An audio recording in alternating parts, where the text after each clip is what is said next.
don't know most of them. It's Jeter Derby Debs. Against who's in the blue? The Our Ladies of Pain from the Royal City RollerGirls. Oh, okay, okay. I'm like, where am I? That's all right.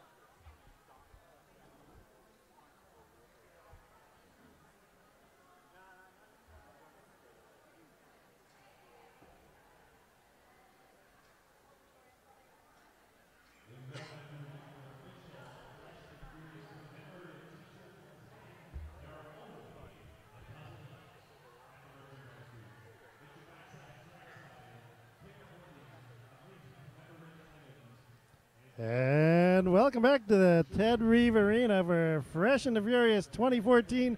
I'm Captain Lou Alabama, joined on the microphone by...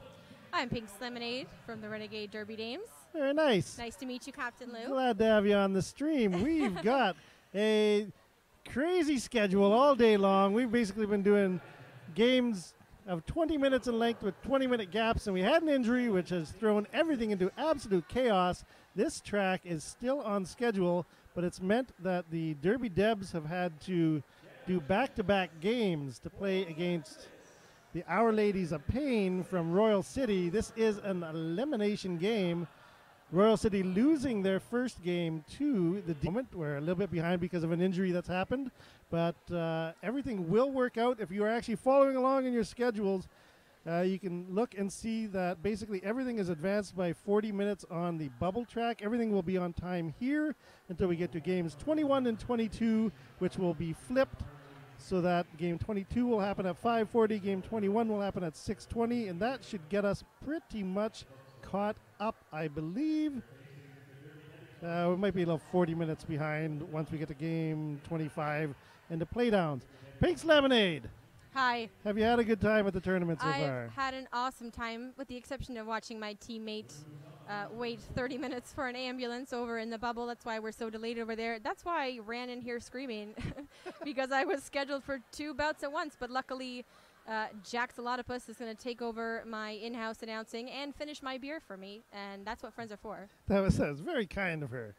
She's just a peach, and her league, Northumberland's going to be taking on the Renegade Derby Dames in the next bout, so that might be the end of the nicest between us. We'll see how things turn out.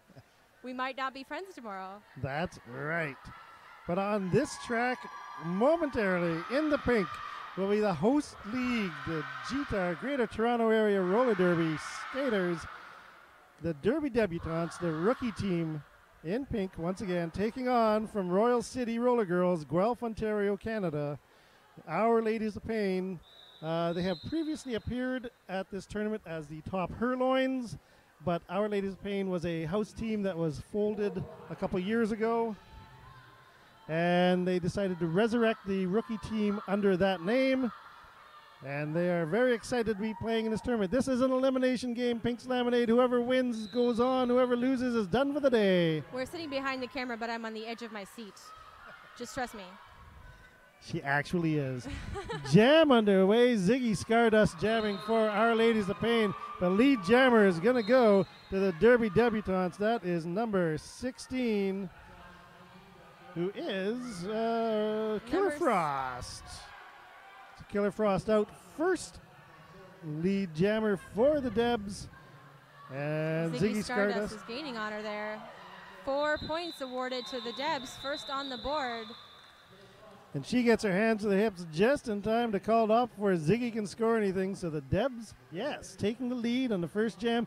20-minute games, basically sprints to the finish. Day is long. It's a marathon to win the whole thing. But each of these games are basically all out all the way. 2 timeouts, 1 official review, and 20 minutes of action. And there's no time to get sloppy. And I've seen a lot of these games in the bubble, at least, sort of determined by who can stay out of the penalty box more. That is totally true, especially because in a 20-minute game, a power jam is that much more valuable. Lead jammer going to the Debs once again. Who is that? That's number 4, Skinny Minnie Morgan. Hot on her tail is number 6, Charlie Mean in blue for Our Ladies of Pain. Skinny Minnie Morgan coming around looking to score points. She going to get it called off in time. Looks like Royal was able to scoop up those points before the jam was called. Works out in their favor. 4 points to Royal City now on the board. 2 points to the Debs. We've got 4 to 6 now.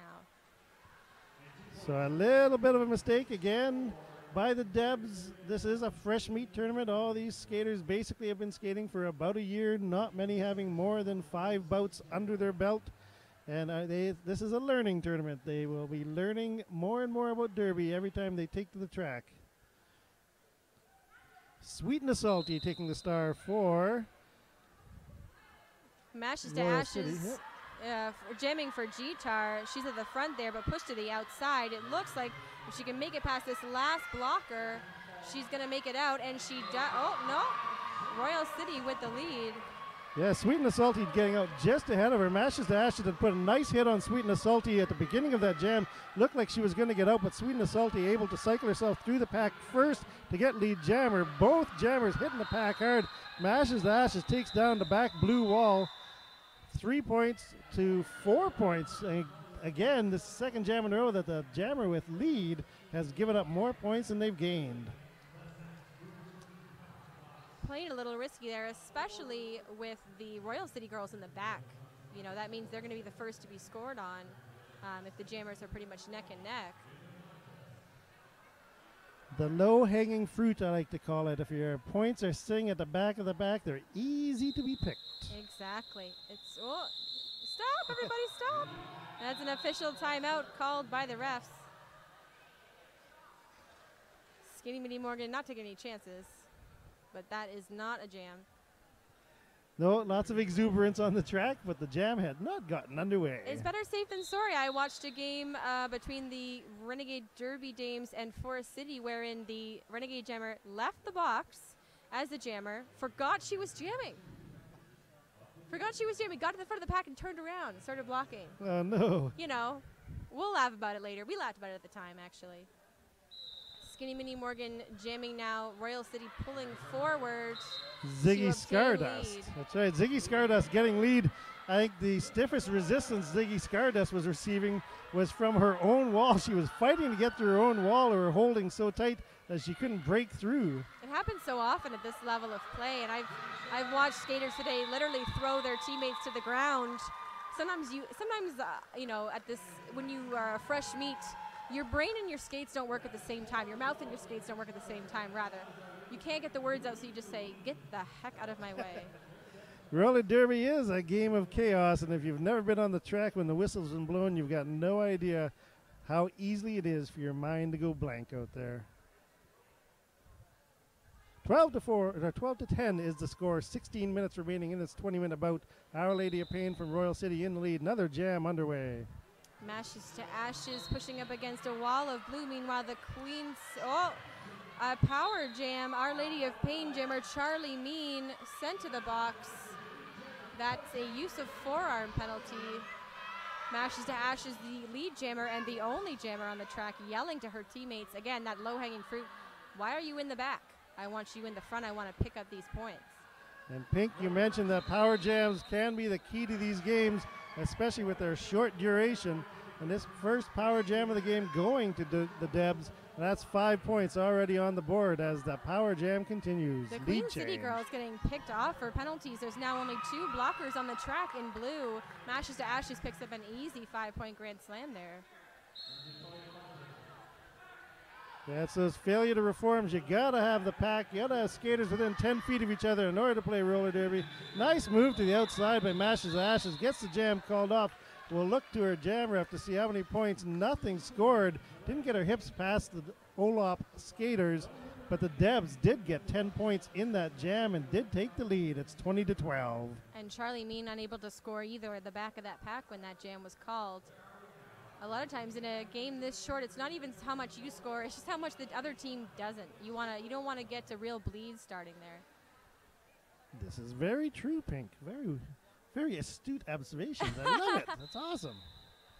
Skinny Minnie Morgan looking for a lead jammer for the Debs, but it's going to be Sweet and Salty, who was held up momentarily by a 3-wall of Pink at the black, finding her way through and getting lead jammer. Looks like Scream Queen is going to the penalty box. Happy Days coming out. That'll be the second blocker for Olop, but penalties galore and a forearm penalty again. That's right. So forearms becoming the bane of the Our Ladies of Pain existence. Keep those chicken wings in check. Yes. 5 points for the Debs, and the power jam continues. 2 power jams in a row. Sorry, 4 points on that last pass. Skinny Mini Morgan making easy work of these blockers. Now that's a 5-point grand slam for the Debs. It looks like a failure to reform being assessed against the Ladies of Pain. Lumberjack Sally. Yeah, that's going to leave only 902 Victoria Fonte out there. She basically is the pack in the moment. Tries to put a hit on Skinny Mini Morgan. Bounces off her, and 5 more points go up on the Debs side of the board. Skinny Mini Morgan didn't even flinch. No, it's a complete bounce off. One blocker against me? Fine. And Sweet and the Salty was lead jammer when she went to the penalty box, so this jam will go the full 2 minutes. We still have about 40 seconds remaining. Sweet and the Salty able to put 4 points up on that pass. Skinny Mini Morgan coming through. She'll grab 4 points of her own, and both jammers able to score for the remainder of this jam, and there are still 30 seconds left on the jam clock. Sweet and the Salty approaching a wall of pink here that sort of sandwiches together. Normally doesn't work very well, but she's on the floor, and Skinny Mini Morgan has made her way through again. And there's a lot of noise in here at this home venue as she picks up another 4 points. Yeah, those power jams really hurting the Royal City skaters. Royal Frost heading to the penalty box for a forearm penalty. An out-of-play block going to Sheila Takya. So that'll lighten the pack even a little bit more. And with only 2 blockers left on the track, the 2 minutes end on the clock. 2 more points for the Debs. They're at 44. Our Ladies of Pain at 20. There'll be a 4-on-2 pack advantage, I believe. Yep. For the Royal City Girls when they start with 12 minutes remaining in the game. And a team timeout called. Looks like it's Royal City trying to see how they can close this 25-point lead by the Debs. Only 8 minutes into this game. They've only got 12 minutes left to sort this out. Yeah, it's one of those things with these quick little games is you really don't have a lot of opportunities to make those mistakes. And Royal City has made mistakes early on in this game, but there is lots of time for them to come back. 25 points is not a big lead in roller derby. 12 minutes is a long time in roller derby, but when you consider how long the game is, that's only 60% of the game left, and the first 40% has gone pretty much the Debs' way with double power jams able to put lots of points on the board. Sometimes it's nice just to get a power jam to get your head sort of in the right place. You know, a lot of teams, it takes them a few jams to kind of get their sea legs, both psychologically and physically. And, you know, in a 20-minute bout, you don't have a lot of time to get comfortable and get, what am I looking for, acquainted with the track. Yeah, I mean, there is no time. You have to basically go out there and go at 100% from the first whistle. Otherwise, you get left behind. Looks like a pivot line start by the Debs. They do not want to get trapped by the blockers from Royal City, so they're setting up near the front of the pack. 4-on-2 pack advantage for Royal City. Ziggy Stardust versus Mashes to Ashes.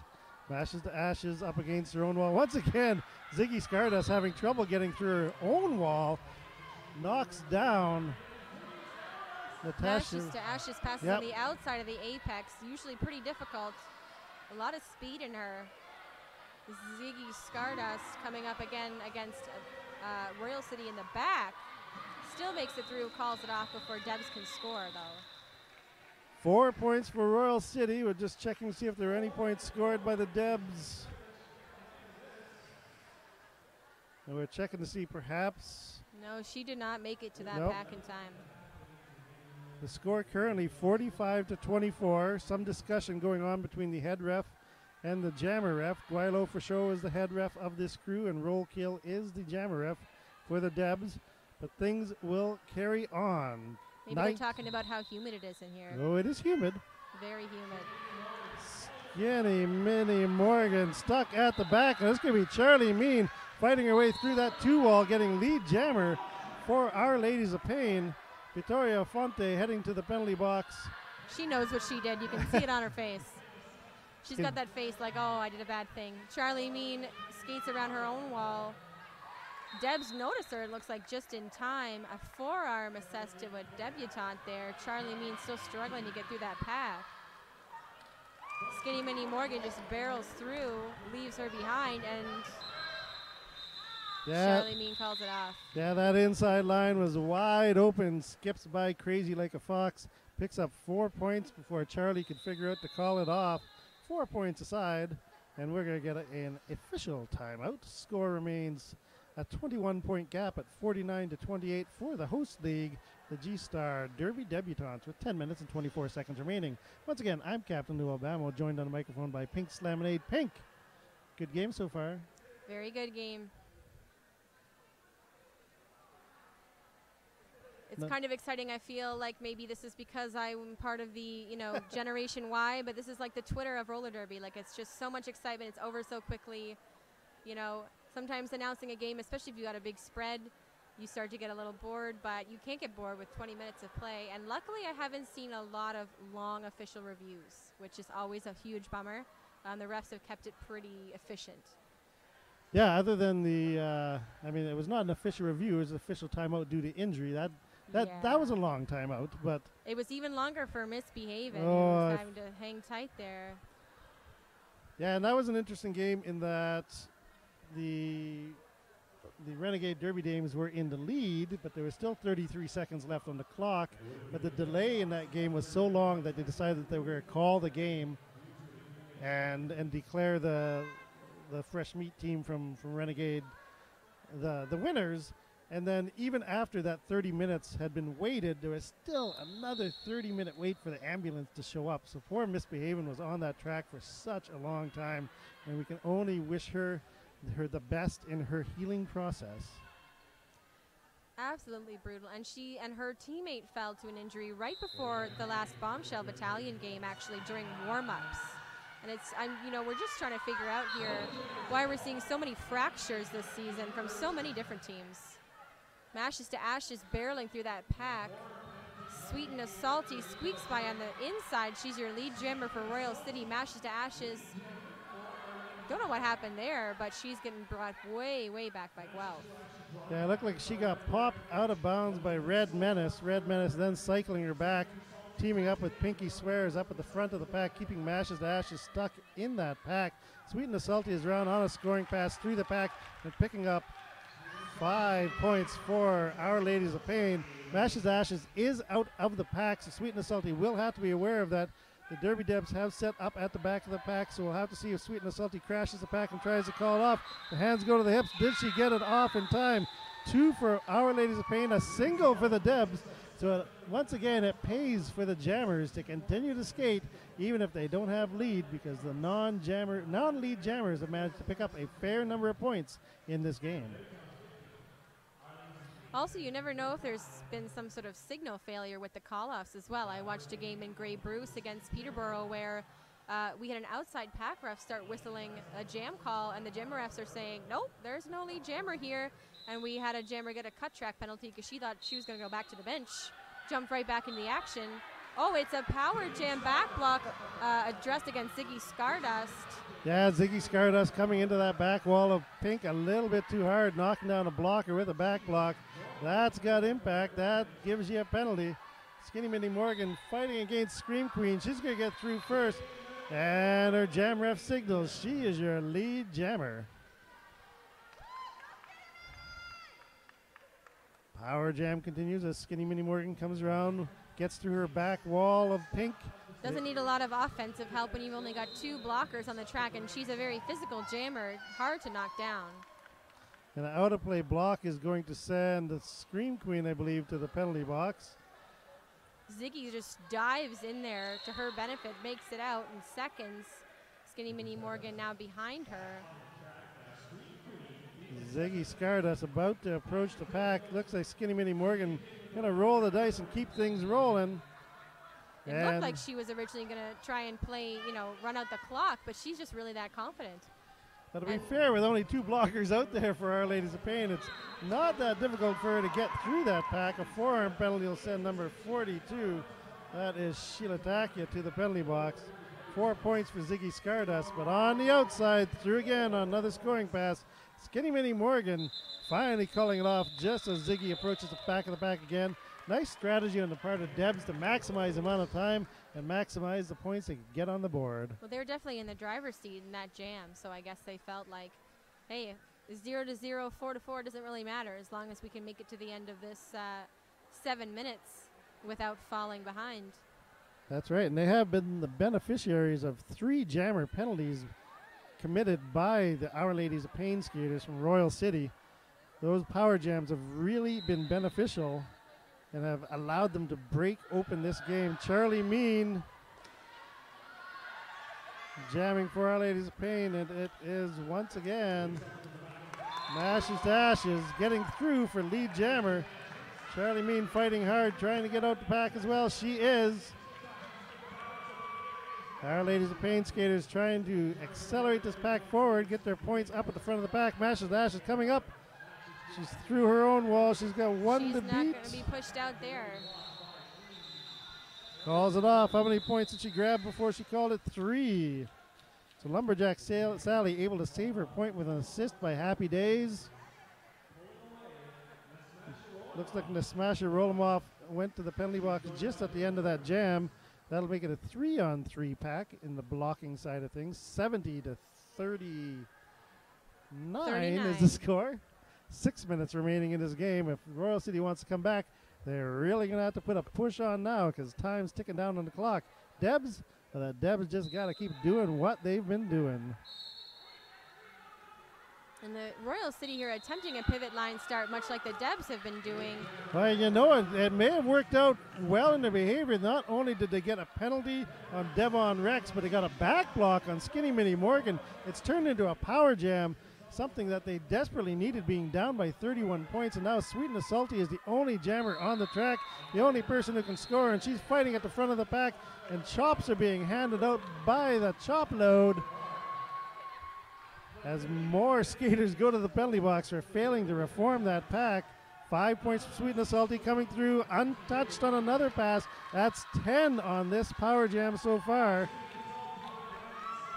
A lot of back blocks being addressed at this bout. You know, at this level of play, you never know if the person you're coming up behind is going to be solid enough to stay in their feet. And what I've seen today is back blocks and cuts a go-go.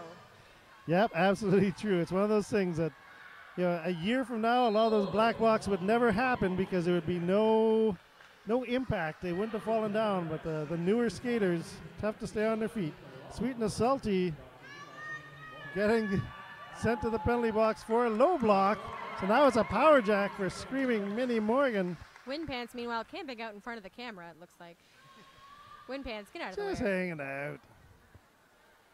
We can see it. We're not sure if you can. Skinny Minnie Morgan. Now Royal City really coming together, holding this wall very well, better than they have in the past. Skinny Minnie Morgan, you know, again, it's just kind of a waiting game for the Debs with this much of a lead. So at the beginning of this jam, Our Ladies of Pain had really closed the gap, but Skinny Minnie Morgan has basically gained all that difference back. Forearm to number 42. That's Sheila Takia heading to the penalty box. Couple forearms for her actually in this bout. Oh my goodness, what's going on? Time runs out on the clock. 4 more points go up on the scoreboard. Power jam is over, but the difference was 31 at the beginning of the jam and was 30 at the end of the jam. Basically a wash. Everyone's a lot sweatier. Nothing has changed on the scoreboard, really. So with 3 minutes and 40 seconds remaining, we get an official timeout. We have more roller derby action coming up on the arena track, the Ted Reeve Arena track after this game. We will have the Dirty Farmers from Durham region playing against somebody. I didn't write down who won that game, G10 unfortunately. seed loser. Who's G10? G10? Bueller? G11 loser? I hear an air horn. Did you hear an air horn? I don't think hopefully G10 no one. exists anymore. Was that not the Rochester game? Yeah, no, it's the G11 game, and it should be, I believe it was Fox Force 5 won that game. I was over at the bubble doing something, so I believe it was the Orangeville Fox Force 5. I'll double check that momentarily, just to clarify. Just stay tuned. It'll be derby action either way. Over in the bubble as we speak right now, we've got the Neophytes from Northeastern Ontario taking on Forest City. Meanwhile, in this jam, Royal City getting a forearm penalty. No, that's the debutante There we go. Liquored Nixon, rather, heading to the box on her first jam of the bout. It is now a power jam for Royal City. Making their way around, only 2 Deb blockers on the track. That's going to mean an easy 5 points for number 67 from Royal City. That's Ziggy Stardust. Ziggy Stardust did it again. So again, a big opportunity for Royal City to close this gap. They were down by 30 at the beginning of the jam. That's another 5 points going up on the board, now down by 20. Standing in the box is the jammer for the Debs. Liquored Nixon awaiting her release. Smashes to Ashes, the pivot joining the fray again. That's going to be out of play for the Debs. Another 5 points. Now it's 15-point jam for Ziggy Stardust. Why is she calling it off? Ziggy, no. Don't think that was a scoring pass for Liquored Nixon. I can't help it. I just can't help it. Oh, I understand. I've bench coached too many times. I'm saving my voice today, just going on the mic. So that was 15 points for Ziggy and Our Ladies of Pain from Royal City, wearing the blue. Closed the gap by half. They were down by 30, now down by 15. We're going to get ourselves an official review on behalf of Royal City. So in these short games, you get 2 team timeouts, 1 official review. Under the new rule set still applies, so if you win your official review, you get to keep your official review. With 2 minutes and 10 seconds left in this game, a good time for Royal City to request something or other. I don't know what they're going to request. Maybe we'll find out from the announcer ref if we get an update. I was thinking this morning on the drive in today, it's the Fresh and the Furious. Obviously, we know who the Fresh are. It's the skaters. The Furious, I guess, must represent the bench coaches. Absolutely. Yeah, bench coaches, lots of yelling. It's your job to be furious. A lot of strong opinions, from the bench always, especially in a game that's only 20 minutes long. So anyways, yes, I did find out who is playing next. The Cannonball Dolls, or Cannon Dolls from Capital City out of Ottawa, they actually beat Fox Force 5. So the next game is between the Dirty Farmers and Fox Force 5. It will be an elimination game, as is this game. So whoever loses this game is done for the day. Whoever wins moves on to play at least one more. And the same thing will happen in the next game you're listening to, which will, of course, be with myself and Pink Slaminade once again on the microphone. So if you haven't enjoyed our call, you're out of luck for the next game. If you have, your day's just going to get better. We await your letters. The Twitters. Use the Twitters. I don't know if we have a hashtag or not. Hashtag worst announcing ever. No. Hashtag FF2014. You may get the Fantastic Four fans getting upset if you tweet that, but that's all right. The Fresh and Furious fans will be able to find you. So the score is now a score adjustment. 5 additional points were put up on the board, so it must have been a missed scoring pass. So it is now a 10-point game with 2 minutes left. Skinny Minnie Morgan and Charlie Mean barreling up the middle, both head to the ground after this big pileup. Charlie Mean is your lead jammer for Royal City, and we have a lot of volume coming from that bench. Only 10 points to make up for Royal City. Can she do it? Yeah, and Skinny Minnie Morgan out of the pack as well. Again, it's a 4-on-2 pack advantage. Charlie Mean's going to hit that pack hard. Oh, she gets through. Will she call off in time, though? That's a question. She does call it off. How many points did she give up by delaying a 2? 2 points to the Debs. Those hurt so much when there's so little time. This is why the bench managers get so furious. New skaters, it's all right. I know. It's the enthusiasm. And you know what? When you first start, I find the trend is either call it off immediately. That's right. Or forget your even lead at all and what that means. And Charlie Mean is a very new skater. I know that she was just cleared for bouting, I believe, back in May. So she's only been playing for about 2 months on the track.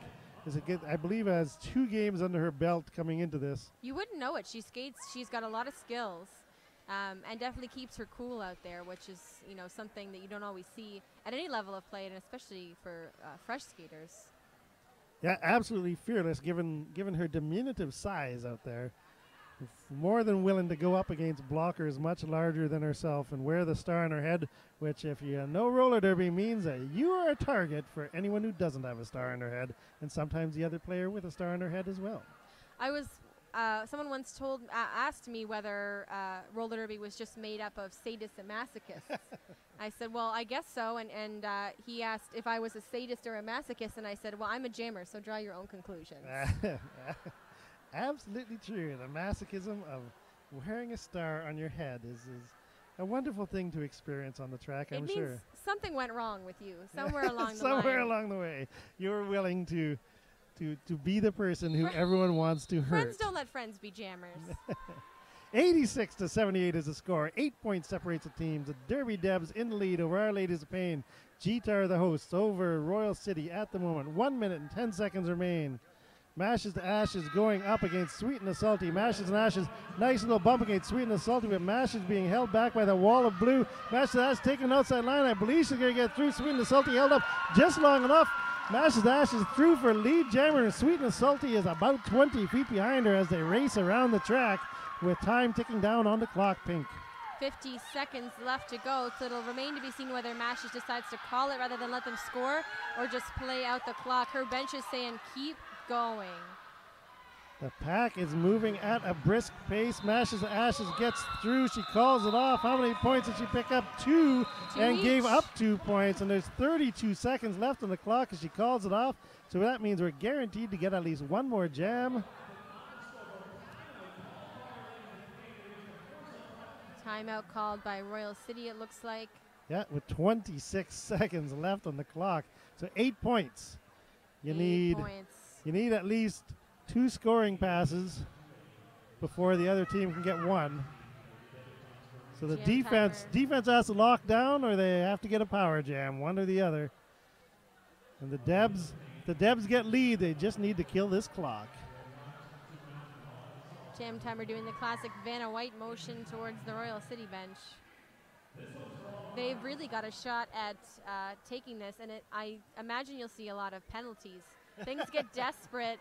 You don't want to take the time to come in behind, you know, and you throw those hits that you know are a bit borderline, but, you know, with 8 points separating in the last jam. That's right.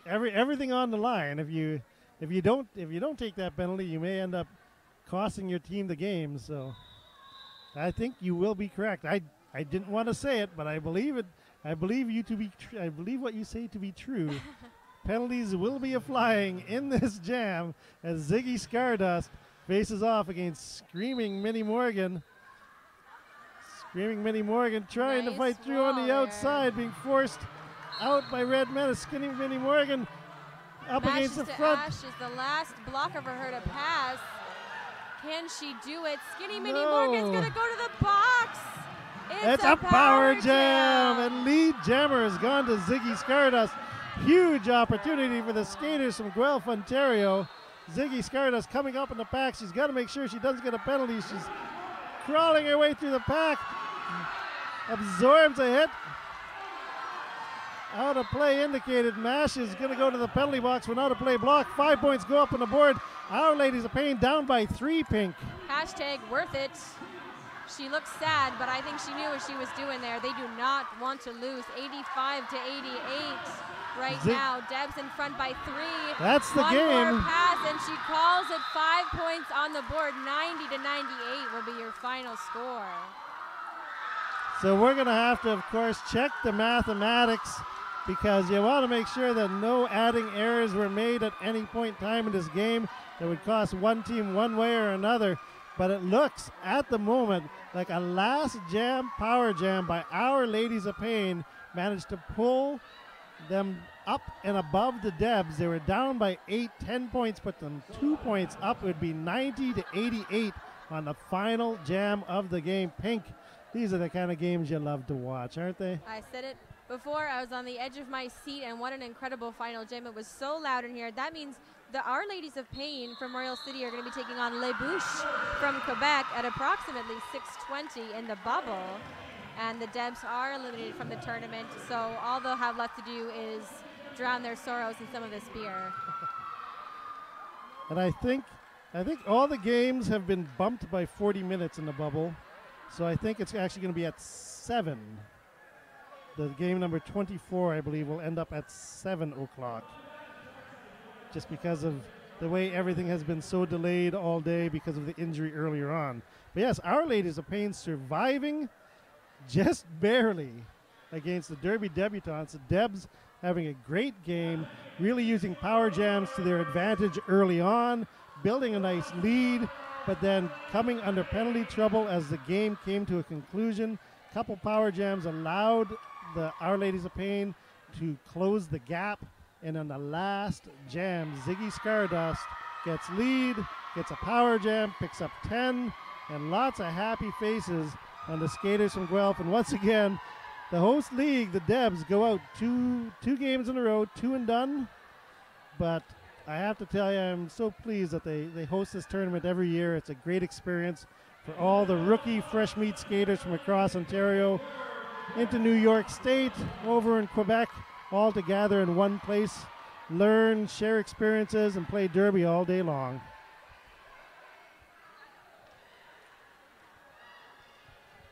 And we will be back in just a few to watch the Dirty Farmers from Durham Region Roller Derby take on the Cannon Dolls from Capital City in Ottawa. I'm Pink's Lemonade. Sorry, it's actually Fox Force 5 they're playing. It's Fox Force 5, it's not Cannon Dolls. Because it's an elimination game. No, I know. It's all confusion all the time. Fresh and the Furious 2014.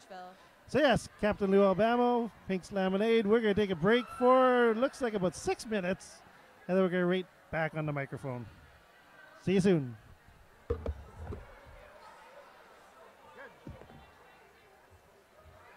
Hi there, Mike. How are you? That was crazy. Penalties, and more penalties. Yeah, who fouled out? Which team had someone So we're doing this foul one out? again, right?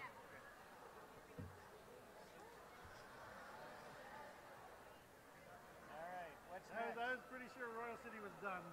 Yeah, Whatever. not over till it's over. It's tough because both their teams have been playing well. There's been a lot of good derby today, actually. Yeah. I always enjoy it when I get to make the forward second point, Which one was? which is Charlie Mead forming a holy roller empire. Yep. I'm the most horrible person. That's awesome. And I got two points like Boys, what's next? Which one? Next is Fox Force 5 versus the Dirty Farmers. And then? And then, I got no idea. Divas versus somebody. Divas versus someone who's playing over there. Good freaking games this tournament. I came over That was just at the awesome. end of that. Yeah. We just had a three-pointer over the bubble. Who won what? In the bubble? Which one? Bush RDD was Bush, right? Yeah, 111 to 78. Wow, crazy score.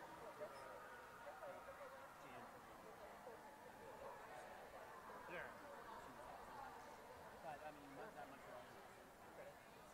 It'll be Olaf versus the Bush. That's going to be a nightmare. So, Olaf, the Norwegian. You need the tickets Neo about too? Yeah, what happened there? It was 117 to 114 for the tickets. What team number is it? 117, 114. Yes. Team go tie doing the last jam. No big jam. Sorry, that was Game 7 was the tickets. Game 7. Neo. And ticket 1. Yeah, so Neo is out. They've got some good players too, though. Eh? So they will play Queen City to move on. And then we haven't played any other games. No, I must be missing someone. Game 11. Mr. Nerd. Who won Game 11? That's CCDD won Game 11. Which is a bit of a surprise.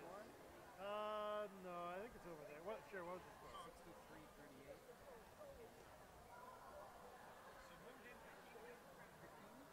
Was Les Bouches. Or Les Bouches. Les Bouches. Les Bouches. Les Bouches. Les The Bouches. logs. Les Bourges. Les The Bouches. log, which is slang, right? For like, you don't Yeah. know what you're doing. You're just like a piece of wood. Oh, That's you're why a it's log, yeah? like that's why they're the log. They're the sort of don't know what the hell you're doing. Yeah. See, I think that's awesome. Yeah. So it's like slang for being But it's all works. It's all fixed. Who won 13? 13 was Who scored? 72-56 South Simcoe won. Oh, so Simcoe. So Central I got one Cinco. back to call the next two over there. But QC should get another one, shouldn't they? You guys look it over here before you Double elimination. QC gets to play in game 19 against the Thickets. Right. all your skate? No, Pink and I are. Oh, thank you. Okay. Pink's good. Yeah, she's I assume he was great on the house call. Good. Yeah, sure. I think He was great on the house call. shoot the 540. Okay. Which 540? The Divas one? Yeah, Divas versus That's, Mystery Team. that one's gonna be at 6:20 though. They're flipping those games. Yeah. Really? Divas are playing at 6:20 and South Simcoe will be at 5:40. Oh, Did you know that? well that's, Because now I know it. That sucks. Why? We're going to stick around if they won anything. Well probably, but I'm not gonna stay for the whole thing, I don't think. What? So sorry, game 22 is happening before One game can only 21. do Yes. one. Yes, they're flipping. Why would they flip them? Because Teams make crossovers. The games don't can be done in time in a bubble, so they have to. Bubble's 40 minutes behind. Because of injuries. 'Cause, yeah, they lost 2 games because of injury. What do you mean? Oh, they slipped behind 2 games.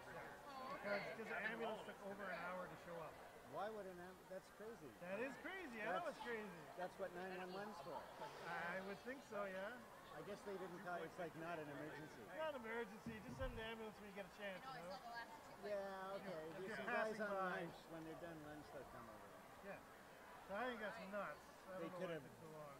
Brought her to the hospital faster just by driving her. Probably, actually, if they'd stuck her in a car. Well, she was just sit there on the track the whole time? Yeah? Off to the side, right in the way. Right in the way of Right in the way of everything.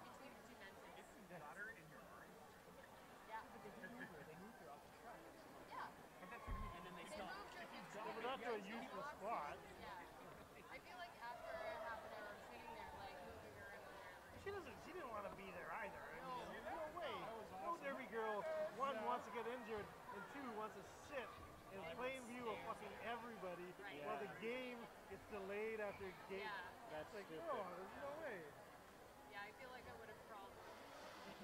I Yeah. feel like dragging my length and just moving. Well, that's a shame. Yeah, it is. All right, so 6:20 is Divas. This is the Dirty Farmers. But we don't know who they're playing at 6:20. It was. I already forgot. Tickets won.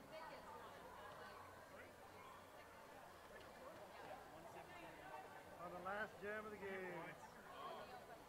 That's 2 games. Yeah, that's too bad. Neophytes looked good. Yeah. They lost 2 tough games. They were right in it with Les Bouches until like the last 5 minutes. Okay. I think my derby amnesia is worse than I'm announcing.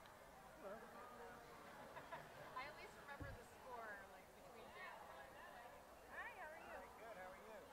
I'm a busy lady today, but pretty good. she's been juggling everything. I said I'm a busy lady No, today, no. but pretty No good. kidding, eh? Oh, well, good for you. Thank you. Somebody's Oh crap, we playing roll derby? Already? Well, Alright, where is my lane? Dirty Farmers. Who's playing? Dirty Farmers and Rockport South. Yeah, that's right. This is Victor. Humper.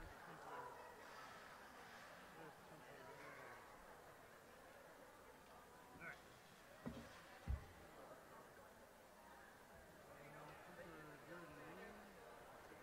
You changed anything there, Pink? Or I can't hear my mic. turn your volume up? I don't know which one's mine. You will be number 2. Sure, exactly how to. You're maxed out. Well, sometimes they. Well, that's good. That means you can infect all of us. I know. Look at my plate. I see. You have the mumps or what? Oh, okay. Do you remember which color? That's good. I've never had the mumps.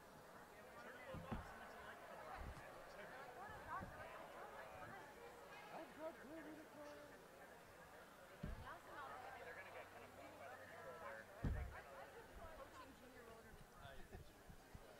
Okay, we're back. Fresh and Furious 2014, 5 o'clock game on the Ted Reeves Arena track. This is game number 18, Fox Force 5, following in the Tarantino-themed names out of Orangeville against the Dirty Farmers from Durham Region Roller Derby. Elimination game. If you win, you go on. If you lose, you go home. Or more likely, you go into the stands and start drinking beer while watching the rest of the Derby all day long. You heckle the team that won against you in their next game. Or you cheer for them because they beat you, and if the team that beat you wins, then you win too. You go in the parking lot and you stuff your face with donuts from the coffee truck. Yes. And you call your mom and you tell her how it was so unfair that you lost that game. It was not right. So anyways, Fox Force 5 will be, I hope this is Fox Force 5. It is Fox Force 5. It is. There they are. Okay, from good. Orangeville, Ontario. That's right. Meanwhile, Durham Region, Ajaxy-ish, Ontario. Yeah, Ajax, Oshawa, all that east of Toronto type, well, what you might call Durham Region. You could call it that. I believe the map calls it that. So their that's good name enough calls for it me. too. Yeah, sure. So yeah, they'll be wearing white. Now, Orangeville does have some guest skaters. Tri-City RollerGirls out of Kitchener-Waterloo, Cambridge, Ontario have a couple fresh meat that were eligible for this, but not enough to form their own teams. So they sent Megantron, Bazooka Betty, and Copper Wire to be part of the Fox Force 5 team. Dirty Farmers, I believe, are straight up dirty. Are there any Grey Bruce on the Fox Force team? I I thought don't that might be the know. Maybe. You've got a lot more detailed information than I do. Did you make this? I know. Are they holding out on me? I'm winging her. Yeah, you got to be here for the early morning Pink Slaminade. Hey, I That's was when here all at the 10 information. o'clock. I drove in from Barrie. Okay, here we have jamming. It looks like it might be. Who is? I know this person. Case Max, number 1409, jamming for the Fox Force 5. And Tumper is jamming for Dirty Farmers, but she picked up a low block. First jam of the game is going to be a power jam for Fox Force 5. Great way to start for Case Max. Only two Durham blockers on the track who don't even notice her coming. Case Max picks up a 5-point grand slam. You hate it when that happens. That's right. The Dirty Farmers managed to take 30 seconds to fill the penalty box in the first jam of the game. Not a good sign, but they can probably bring it together. Another 5-point grand slam going for Case Max. She calls that jam with the jammer standing in the box. 10 points on the board for Orangeville, 0 for Durham Region. It's always nice to be able to freeze the jammer in the penalty box. It gets you a power start. It means you get a free shot at getting lead jammer. They're going to send Megantron. That's one of the skaters from Tri-City skating for Orangeville this weekend. Very impressive rookie skater for Tri-City. Now on Fox Force 5, taking the star for the power start. Tumper is standing in the penalty box, so she will be released momentarily. No pack is called. Pivot line start forced by Durham, but the Tri-City/Orangeville jammer makes it through. She is your lead jammer. Yeah, we'll just call her a Fox Force 5 skater for now, because that's exactly who she is for this weekend. Lead jammer coming around the scoring pass. Power jam is over. Tumper recycling behind Banana. Banana, just straight up Banana, G0. She's going to go to the Banana, goes to the penalty box. Tumper getting out of the pack. 4 points for Megantron. Coming around another scoring pass. Dumps her speed. Deciding to stop as she approaches the pack and just kind of slowly ambles by. She looks very confused. She did. She really did. She just stopped playing roller derby for a second there. She hit the back of the pack. The opposing jammer was still about 40 feet behind her, and then calmly sauntered her way through the pack as she was tapping her hips. I think she saw a vision. There might be. This is an old arena, and there could be a poltergeist here. There could be. The Ted Reeve Arena, known to be haunted by many a past hockey-playing ghost. 14-0 is the score for Fox Force 5. Third jam getting underway. Durham powering their way through that jammer, number 7. To Roller Mitch. Roller Mitch, all right. I bought it. Popstar jamming for Fox Force 5. Roller Mitch approaching the back of the pack. She's going to have to call off quickly, or Oh, my goodness. That came out of nowhere on the ground. Meanwhile, Orangeville skates through, picks up 4 points. Yeah, that's Popstar getting through the pack. Lead Jammer still with the Dirty Farmers, but she's having no luck getting past the blockers from Fox Force 5. Roller Mitch is your lead jammer, but she's not giving it up. Now she is, as she sneaks around on the outside of the apex. She's awarded 3 points, another 2 points for Orangeville. So that ends up being a 6-3 jam in favor of Fox Force 5, even though Dirty had lead jammer. Little bit of difficulty if you're wondering who the Dirty Farmers are. They are wearing the yellow and green, John Deerish looking uniforms. And the white with a bit of blue accent is Fox Force 5. Case Max jamming again for the Fox Force 5, and she's just trying to barrel her way through that Durham wall, a very strong Durham wall. She's almost pushed out on the outside, but she manages to stay in bounds. The Durham jammer is your lead jammer. Yeah, Jungle Jen able to force her way through that pack, get lead jammer just before Case Max could get through. Jungle Jen into the back of the pack a little bit too hard. Back block. She tries to call it off, but that's not how it works. It's going to be a power jam for the Fox Force 5. Case Max, your only jammer on the track now. And, you know, Case Max had just jumped into the penalty box herself. I don't know if she thought she had a penalty or is it she had a penalty and got bounced out by the jammer from Dirty, but regardless, it's a power jam. Honestly, from where I'm sitting, I think she just got hit so hard she almost ended up in the chair.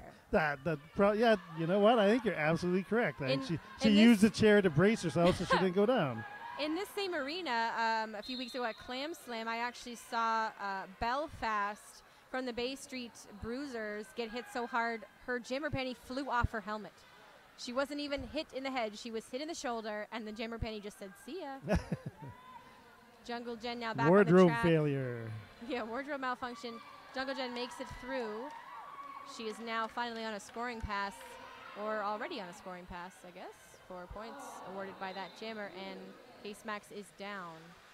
Jam being called. Case Max staying down. They call off the jam. A Durham skater just fell right on top of her. So no, I mean, it hurts enough to pancake yourself onto the ground, but then to have a skater fall on top of you to boot, it's a little bit of insult to injury. Just a little bit winded. The jam was called off. I don't believe she got the hands to the hips. I think it was called off because they were concerned about her. She does go over to the EMTs. Under the rules, that does mean she will have to sit for 3 jams. So they will not have the services of Case Max, Fox Force 5. They do have a 23-point lead over Dirty, but that may be an advantage for the skaters in yellow to try to close this gap with 14 minutes remaining in this 20-minute bout. I don't even know if Case Max was actually lead and in a position to call it off, but either way, with another skater on top of you for that long, you know, it's just good practice for the refs to blow that whistle. I've seen a pelvis injury before from a similar fall, except the skater was on her back with another skater falling on her. So again, elimination game. If you win, you move on. If you lose, you're done for the day. Both teams want to try to play one more time. The winner will go on to play against SSRR from Barrie, Ontario. They will indeed.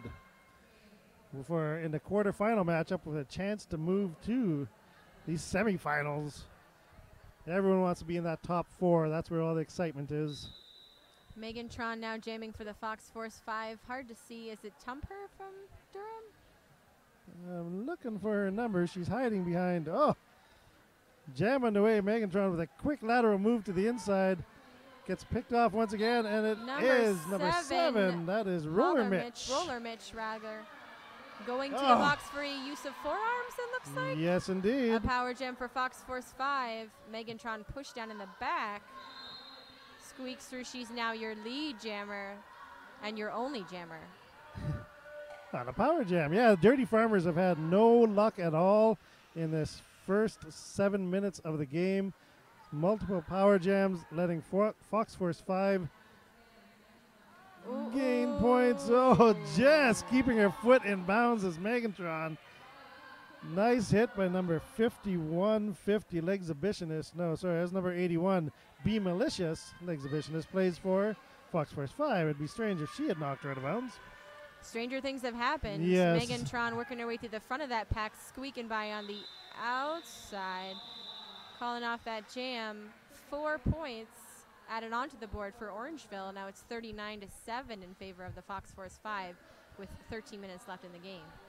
And, you know, it looks like a lopsided score. It is. It's 39-7, 32-point differential with 12 and a half minutes remaining. But when the Durham Region skaters are able to keep their blockers and their jammer on the track, they have looked very strong in this game. The only problem being that they haven't had a lot of opportunity to keep their blockers and jammers on the track. A lot of penalty troubles. If they could just calm down, reset, I think Durham would find a bit of success. And right now it's Tumper. Slow and painful, taking a slow and painful trip through this pack for the Fox Force 5. She is your jammer. Durham has the lead, it looks like. Where is the Durham jammer? I can't even see them. Yeah, Tumper there we got go, lead Tumper jammer. in the back with lead. And somehow I did not see it happen on turn 3 where we can't really see. She recycled herself. She had gotten out the front of the pack and then recycled herself all the way back. She's going to call it off. No points up on the board. So again, it might be a little inexperience coming into play on the part of the Dirty Jammers. But, I mean, they are able to get out. They have gotten lead multiple times this game. They just have not been able to cash in on that advantage. Well, and it's definitely two strong teams playing each other now. Fox Force 5 is a very new team, but they've got some great training here. You know, their A-team, the Pulp Affliction, you know, is definitely really put the hours in, I'm sure, as has Durham. You always see a strong teams out of Durham. But it's kind of a matter, again, of who can kind of keep their head, especially when they're so new to the sport. Jungle Jen picking up lead jammer for the Dirty Farmers. So once again, back-to-back lead jammers. It's a question of whether she can stay on the track. Knocked to the outside is Popstar. She has to reset for Fox Force 5. Jungle Jen coming around on a scoring pass.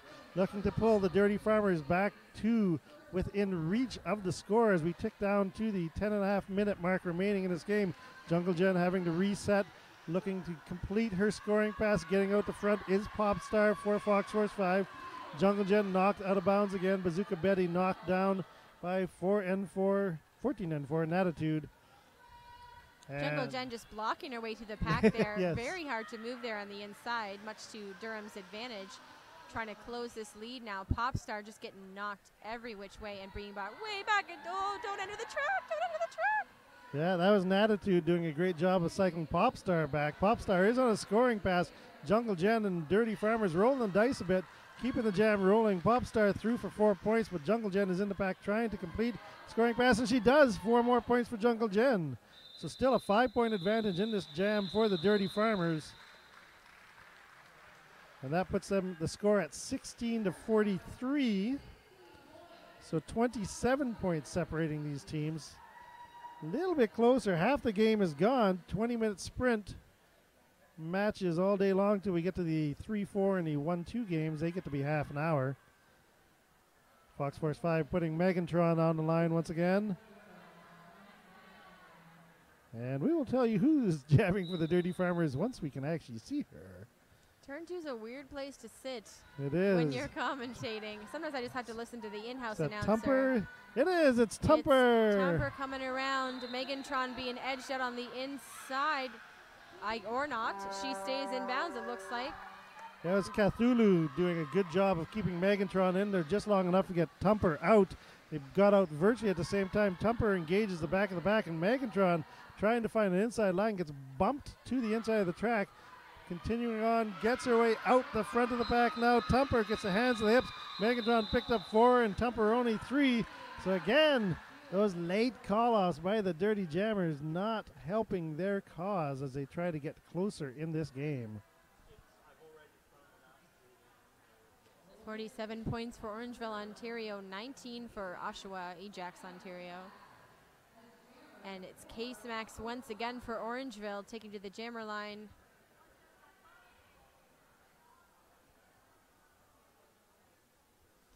Case Max back, which is good. She sat out her 3 jams due to that injury call-off. Looks like Jungle Jen again, is it? Nope, that's number 7. That's Roller Mitch. She's at the front of the pack, but Case Max is making it through these blockers, and it looks like she's going to be lead. Narrowly avoids being hit out by Durham. She's being chased down by Roller Mitch. She is in the driver's seat right now with less than 8 minutes left in play. her team's at the back. Is she going to risk it? No, she's not. Calls off the jam. Yeah, Jungle Jen was out there as a blocker that time. She tried to put a big swing and a miss on the jammer from Fox Force 5. If she had made contact, there would have been people into the boards. But Would have taken out her third base coaches as well. That's right. But as we've seen time and time again in roller derby, those big hits usually don't work. Problem is when they do, they're so spectacular, people get addicted to them. But the crowd loves it, and I mean, also at this level of play, the big hits tend to be extremely predictable. You see them coming from all the way to the other side of the track, just gearing up for it. And there's also what we call sort of the tell. A lot of skaters afraid to use their arms. They'll clasp their hands when they go in for a hit, and you can see that coming a mile away. A cut track addressed to the Orangeville Jammer. That means a power jam for Durham, and they have lead jammer now. Tumper is alone on the track. So a huge opportunity as time is under 7 minutes remaining.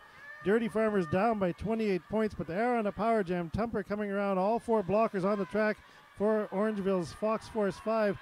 She goes from the inside to the outside, back to the inside on the apex, and is through and is pumping her outside leg to gain speed. 5 points for Tumper.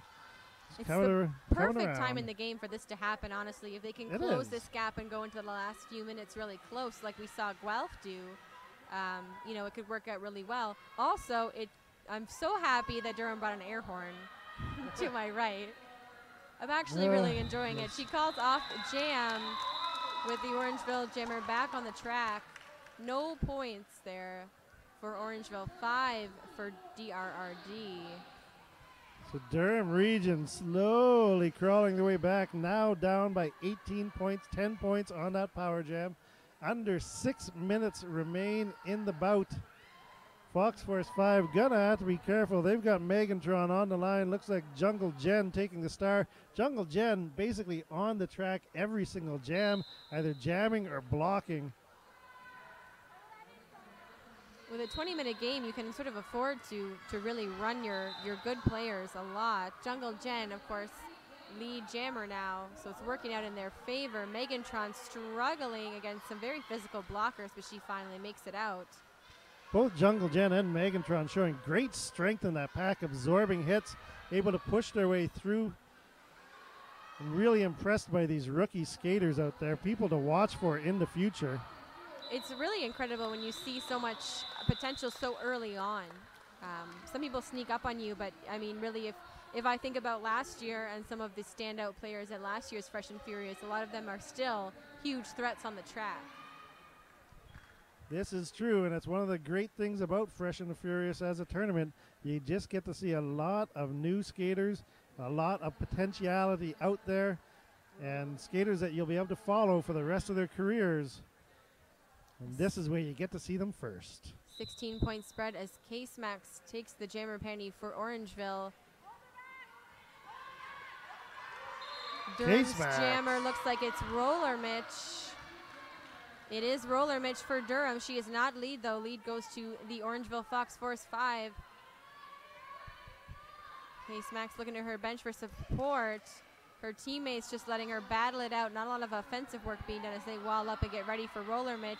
Case Max calls off the jam in mid-pass for 2 points.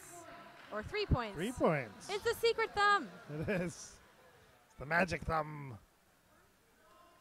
So those 3 points will extend the lead back to 18 points. Fox Force 5 from Orangeville in the white, leading over the Dirty Farmers from Durham Region Roller Derby in the yellow and green. 3.5 minutes remaining in this game. And it's always interesting to see how the geography plays out. If Fox Force 5 wins, they're going to be going up against Barrie, not too far away from their league in Orangeville. That should be an entertaining tilt, as they all have been today, but those regional rivalries are always fun to view. Absolutely. I was announcing this morning in the bubble for Queen City versus Windsor, and I had to wonder, you know, how are they playing against each other fairly regularly, because Windsor and Buffalo, you know, not too far apart. Certainly closer together than a lot of these other Ontario teams that traveled a long way. Time out to Durham Region. Again, you do get 2 timeouts per game. these quick 20-minute bouts. One official review. Durham Region wanting to maximize the amount of time they have on the clock to close this gap. 19 points separate the teams. 3 minutes and 28 seconds remain. Next game on this track will be... I just kind of want to lean my microphone over here to the right to get that air horn again. Blow it again. Oh, sure, now she stops. Yeah, that's right.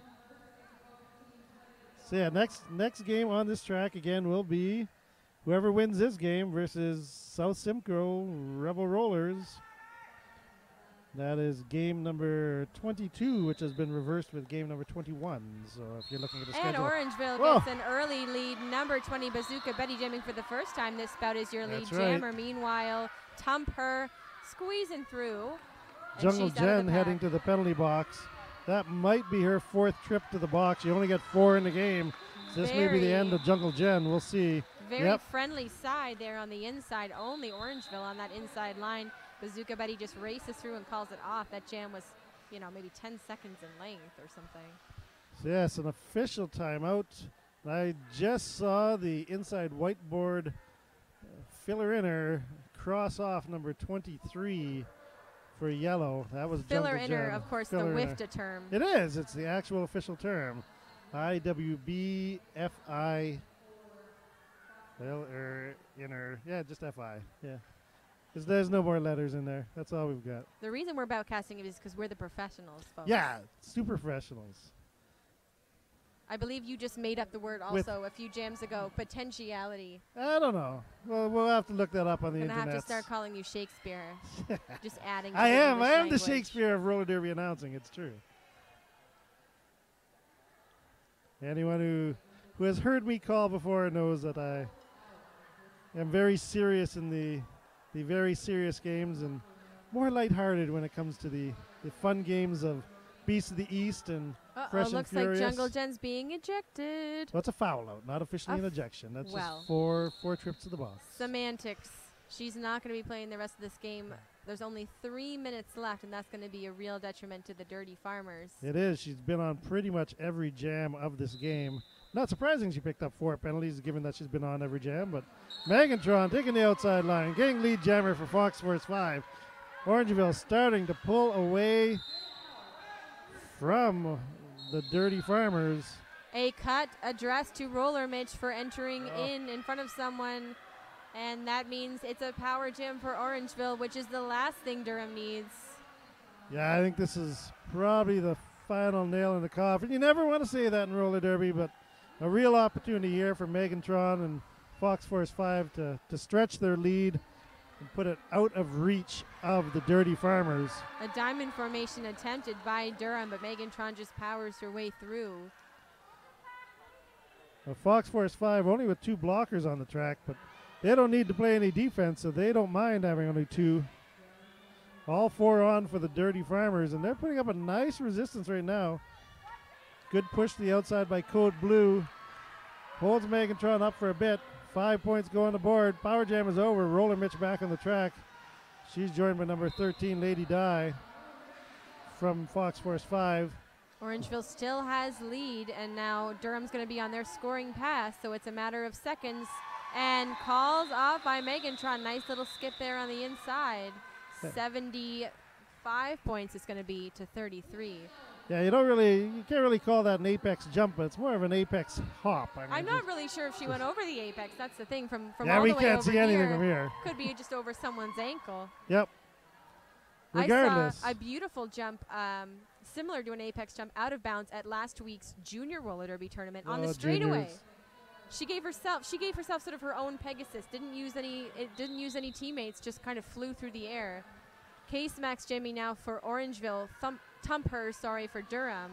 Case Max being knocked out. She's coming back in behind. Tumper's only got 2 more to pass. It's only a matter of time before a no pack is called. It is essential for Tumper to get lead for Dirty to try to get back into this game. They are down 75 to 33. Lead jammer is go to Tumper. Case Max still stuck in the back. 47 seconds left. Yeah, it's a time management key now. A panty with star pass pass. given. Number 20, Bazooka Betty, is now your jammer for Orangeville. Smart move on the part of Orangeville to reduce the bleeding.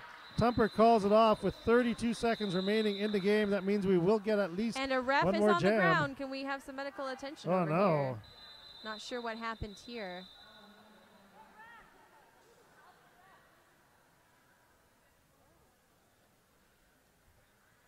Not often you see a ref injury. I didn't see what happened. It looks like maybe she sort of lost control there on the outside and just ran into the bench. Yeah, we've got the EMTs over looking at her. Not sure which referee it was. Get you an update when we get a chance. Again, 22 seconds remaining in this game. Dirty Farmers did get that jam called off. The score is 75-37. So technically the Dirty Farmers are still in it. 38 points separate the teams. 38 points is a lot of points under the new rule set to pick up. It has happened in games prior to this. I would be very impressed if Dirty was able to score more points in the last jam of the game than they have the entire game, but you never know.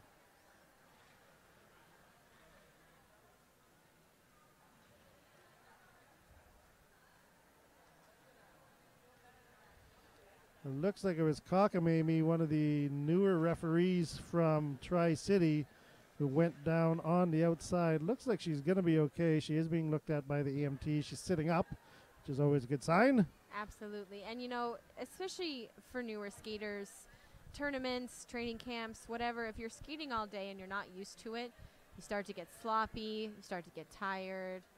It could be possible that some people aren't nourishing and themselves. it's hot and here. And It's hot it's in so this hot place. in here.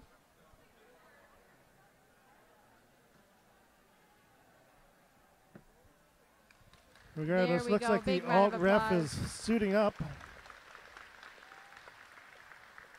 Each ref crew has an alternate ref that can come in case they are needed. I've just noticed some SSRR skaters here watching very closely. The winner of this bout is going to be their next contender later on this evening. Yeah, later on this evening being 10 minutes from now. Potato, potato. The games happen fast and furious at the Fresh and Furious Time moves tournament. very slowly for me. That's I always lose track of it. It's with these 20-minute games, and they have a tendency to roll into But the do we 20-minute not have gap. the divas after this game? No, because of that Oh, we injury, we had to switched it. switch things because the team to play the divas are playing at 5:40 in the bubble. That's the chaos that happens when you schedule a tournament with 28 games in one day, even if they're only 20 minutes long. I don't envy GTAR being the organizers of this tournament. You got to be made of some pretty tough stuff to keep all this stuff squared away. Well, I will tell you that my partner in life, Miss Jules in Regulations, is the tournament head referee, and she has spent hundreds of hours organizing the officiating crews for this tournament. And I know that she won't be happy to find out that one of her co-league officials, Kakamami, was injured on that last jam, but it looks like we will get the next jam underway as Sammy, what's Sammy's last name? Anyway, Sammy from Rochester, Rock City, one of the visiting referees, has come in. She was the alt for this game. Apparently a very new referee, but doing a fantastic job at this tournament so far. Not often you have to sub in a referee. No, it's very rare. Again, it's awesome that we have the medical staff on hand. Of course, they're very needed, and they've been working all day.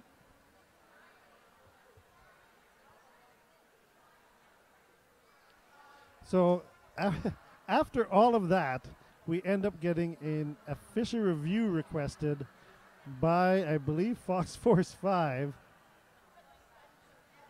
with 22 seconds remaining in this game.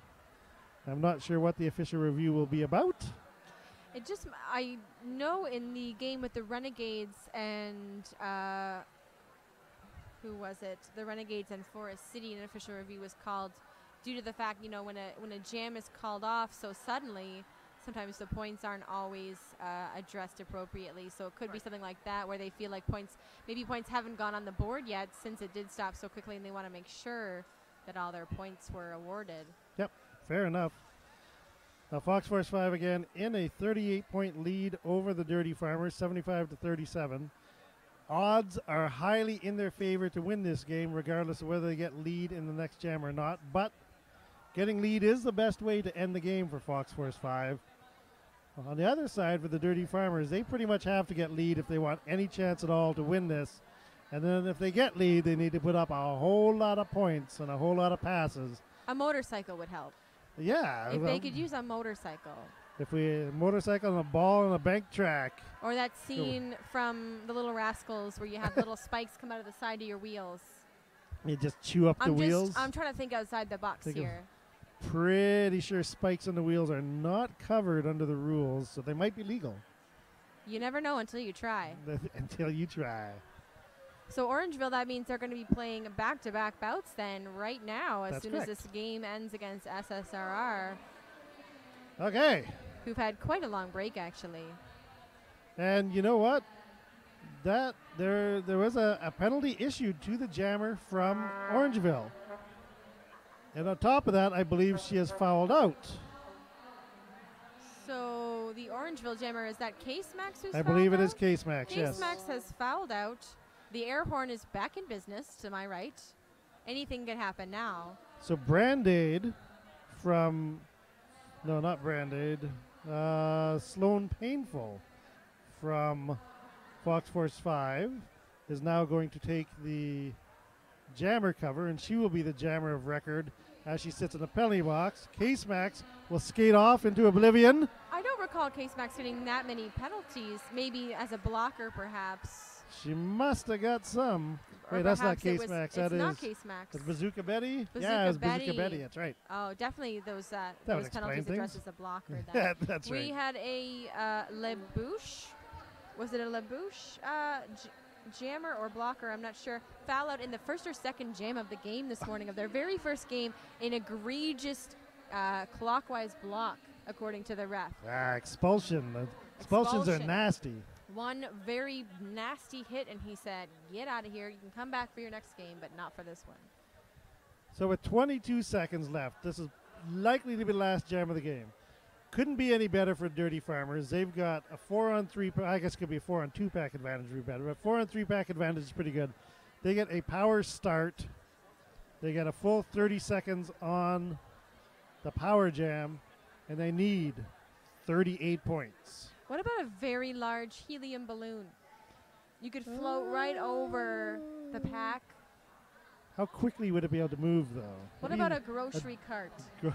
You could just skate in An behind actual, it. that's like a roller derby drill that people do, the grocery cart drill, Yes. without actual grocery carts. But there is I believe there's probably a Loblaws close by. I believe there's a Sobeys as I passed on going down Danforth, so an opportunity there. But yes, we are now into the 8th minute of the official timeout, as things are slowly but surely getting figured out. Started with an injury to Cockamamie, the outside pack referee. Sammy Knockout, the alt referee, quickly putting her gear and uniform on, rushing out, so good on her to be prepared and fill in for her downed referee. The crowd getting riled up again. Applause on both sides. This game looks like it's being called, actually. 75 points to Fox Force 5, 37 for the Dirty Farmers with 22 seconds left. The referees are saying, we're done. Let's move on. That is your game-ending whistle. Oh, okay. Fair enough, then. I would have thought that would be nice to skate one more just in case you could score 38 points, but with time being a concern, I guess I can understand why we're just going straight to the victory lap. Fox Force 5 from Orangeville getting the win. The Dirty Farmers going down to defeat. And that will end Fresh and the Furious 2014 for the Durham Region Roller Derby team. And that'll end Fresh and the Furious for me. Pink's Lemonade, this is my last That's bout. right, you're leaving us. I'm leaving it's you. Terrible. I've had enough of this air horn. Well, with any luck, perhaps we'll see you in August in Hamilton. For Maple Perhaps at the Stirrup, I Maple will Stirrup. be at Maple Stirrup. Excellent. I'm looking forward to that. I've had a great time calling with you, Pink's Lemonade. And I'm Captain Lou Obama. I'm going to sign off as well. Victory through strange means once again for Fox Force 5. I gotta go call a game at the bubble apparently. Oh, I better get out of here. Bye. Okay, I gotta go run to the other track. I gotta go find a hotel. Yeah, and I have to go call the next game on the other track. I'm gonna run over there now. Yep. Hey, I don't have any more games. I don't have any more games over there. No. But I think I left my jacket over there. No. Another jacket. Did you bring it back? If I see it, I'll bring it back. Sure. It should be pretty awesome. I would hope so. If it's where it should be. Why didn't they do one more day? Because they knew they weren't going to win with it. There was going to be a 5-minute delay. It's So only there's going to be a 5-minute delay. Like this time and that 22 seconds, they're like, let's just use the 5 minutes now. Like, that's right. Yeah.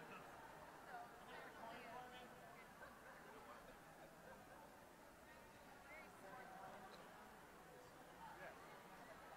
So we're almost 40. So this would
it is, yeah.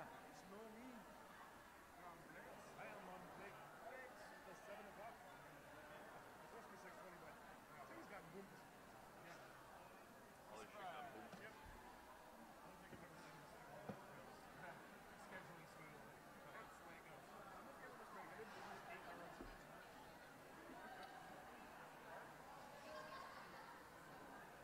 Oh, the last one? So, is this anything like RollerCon? No, from what I hear. There's a lot more booze in RollerCon, but I've never gone. I was thinking about it this year, though, but I do love the desert in the middle of summer. Well, you know what? I've been invited lots of times to go down there and drink. Doesn't matter what you do, just go have fun. Show up, bring it up, call a couple games, whatever. You mean Hot Tub Con? Yeah. Really? What? RollerCon. It's all about the hot tubs. Really? Yeah. Yeah, we've got D-City and It's the black and blue ball, which is a fancy dress ball in which you're invited to wear whatever bizarre obscenity you can think of as long as it's black and blue. Yes. Hot Star, that's in 57. But you know, it's a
And welcome back, everyone, here to Toronto. We've got another barn burner for you here. We got South Simcoe versus Orange Fox Force 5, and this is for, I believe, a berth in the semifinals. Is that right there, Slim? That is correct. If I consult my bracket here, which has an awful lot of scribbling on it, we've made some schedule changes to today. You're going to see the South Simcoe Rebel Rollers versus Fox Force 5. That is the fresh meat team of Orangeville Roller Derby. Now, how did we get here? Fox Force 5 began their day, if I look over here, playing the Derby Debutantes.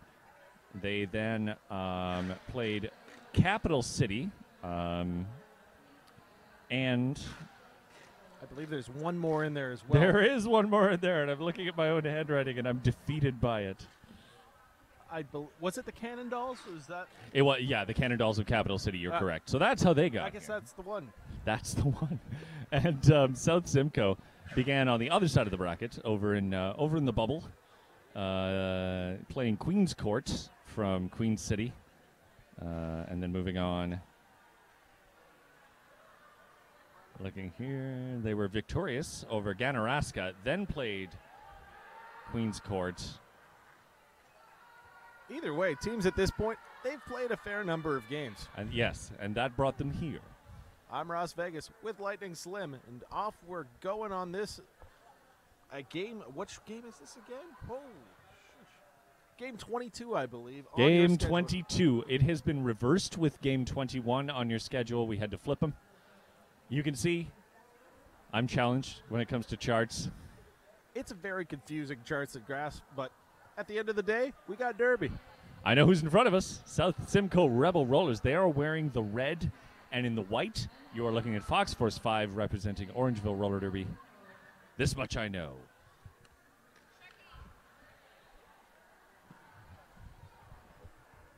It looks like we're about ready to get up. The officials are just taking their little final measurements, making sure all the NSOs are all ready to go. And then once we get our starting signal here from head ref David Darko, we'll be on our way. 5 seconds is put up. And the jam has started. We got K-Shock on the line, I believe. Okay, sorry, K-Smack's on the line. K-Smack's held at the back, and that allows Amazon from South Simcoe into that lead jammer position. She has quite a lot of track between herself and K-Smax. K-Smax is still trapped within the pack, a wall of 4 in front of her. K-Smax goes down. Amazon is in the pack and a scoring pass. Quickly through for 5 big points. This is the Amazon just went through that entire pack like she didn't even know that they were there. K-Smax has escaped the pack. She's wearing the Captain C for Fox Force 5. She is, however, trailing. She approaches the pack, but from her back, whence she was knocked down, Amazon calls off the jam. That's 1 point there for Amazon on that pass. That'll make it 6 total. That's a pretty good line right off the bat. Simcoe 6, Fox Force 5 0.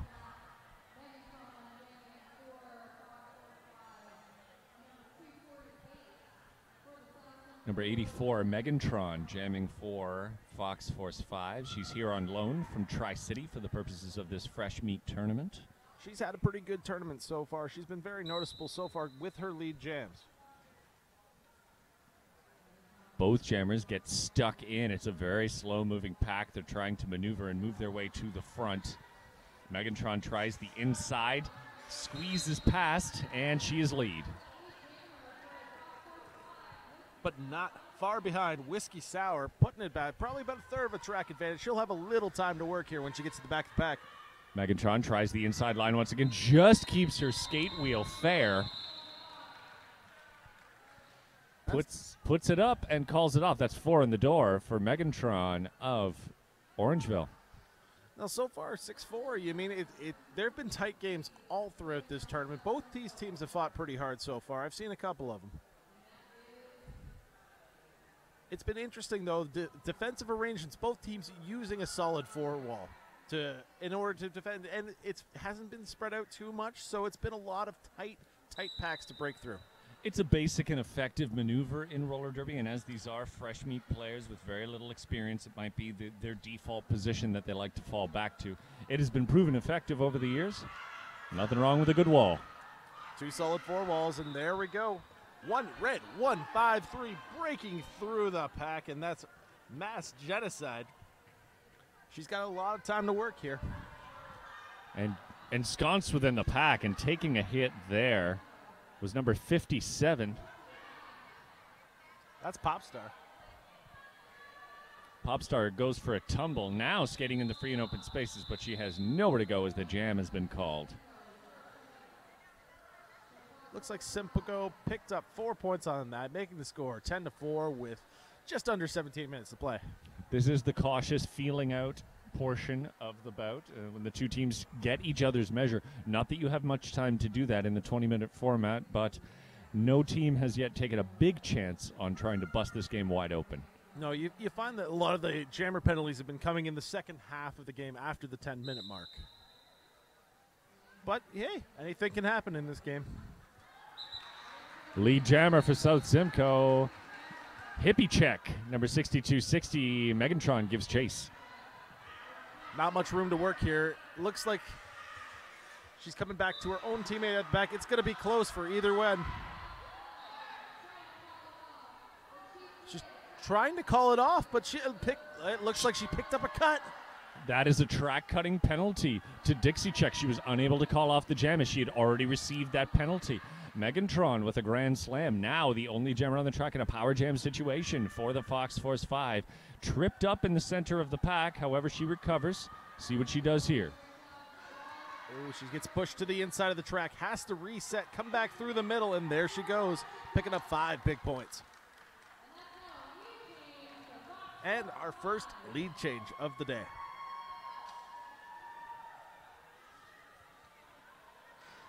Megantron forced to the outside, just outside turn number 4. Quickly resets herself, gets back into it.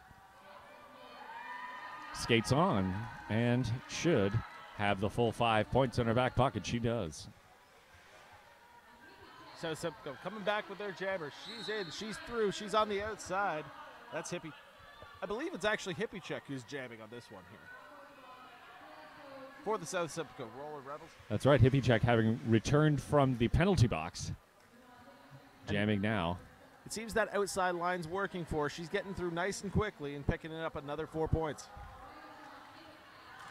Megatron also scoring. Bodies fall to the track. Just about 15 seconds left in the jam. Perhaps another pass by Hippie Check. We'll see if Megatron can encounter the pack before time ticks away. Less than 10 seconds. Megatron through on the inside. Hippie Check stranded on the outside. They're both through, however. Points for each team. And that's it for that 2 minutes. Let's see what the totals come up with here.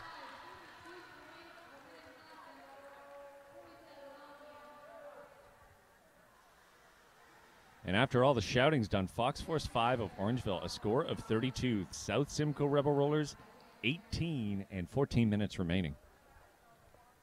It has been amazing. I find it amazing so far. I've said this earlier on in the day, but the techniques that everyone's been using, it's just a stark difference than when you looked at this tournament 3 years ago, where a lot of your fresh meat skaters looked like fresh meat. This, you could get confused pretty easily with some veteran skaters.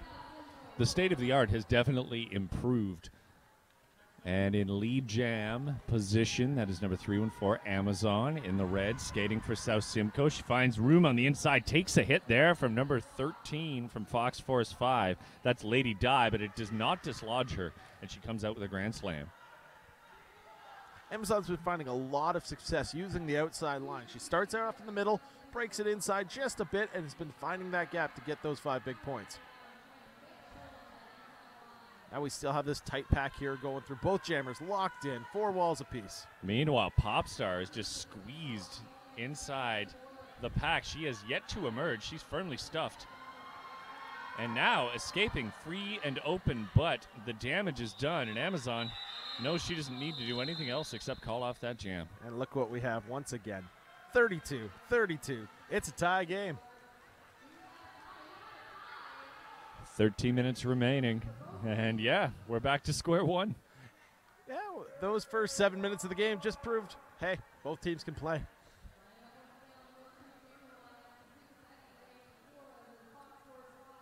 Jamming for Orangeville, Bazooka Betty.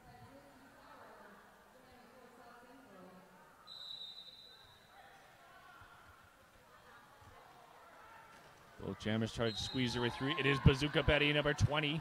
She is lead jammer. Meanwhile, at the back of the pack, Whiskey Sour taking a hit, quickly back to her skates, looking for jammer support from her blockers. Gets it there from Hippie Check. We have a jam. Oh, you know who went Fox? It's a power jam. It was behind where we could see it, so there we go. That's right, Bazooka Betty is sitting in the penalty box. Whiskey Sour now has this opportunity. And the score still technically tied. Whiskey Sour on a scoring pass inside the pack. Runtime error, number 404, heads to the penalty box also. As the jam is called off, we'll see if she was able to force her way far enough into the pack to score a point. She got 2. She got 2, and that ends the power jam as she gets out just at the conclusion of that jam. So South Simcoe takes the lead 34-32. Good luck for Orangeville as because Bazooka Betty was released from the penalty box in time, they can reset to begin this next jam.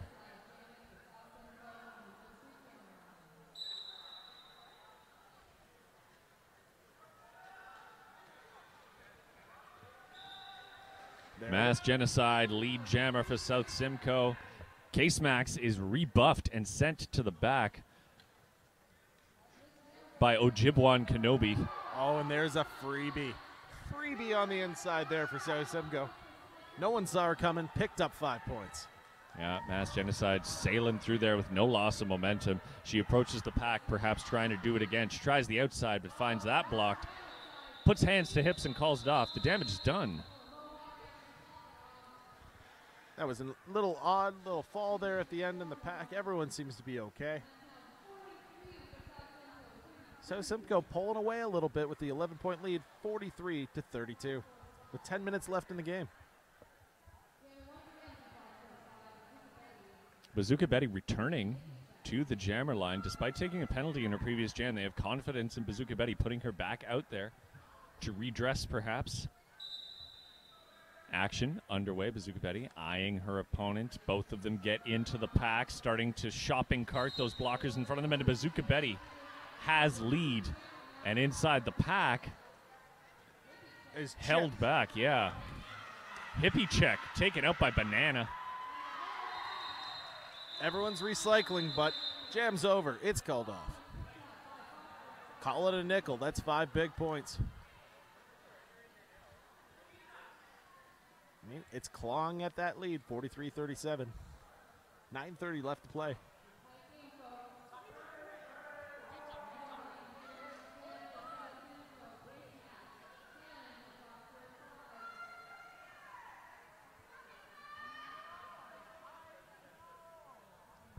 Five-second warning. There we go. Case Max up there on the line for the Fox Force 5. Blows through, gets lead jammer. Case Max was bowled over at the front of the pack, but managed to recover after she gained that lead jam designation. Amazon is being buffeted by the defenders of Fox Force 5. It gives a little room for Spax to get in there. Sloan Painful was the one doing the most damage there for Fox Force 5, but Amazon has escaped. She approaches the pack, but too late as Case Max calls off the jam. That's going to cut into that lead a little bit more. It seems that everyone's taking small increments. We haven't had that big power jam yet to blow this game wide open in either direction. Cautious play, doing it by spoonfuls, both of these teams.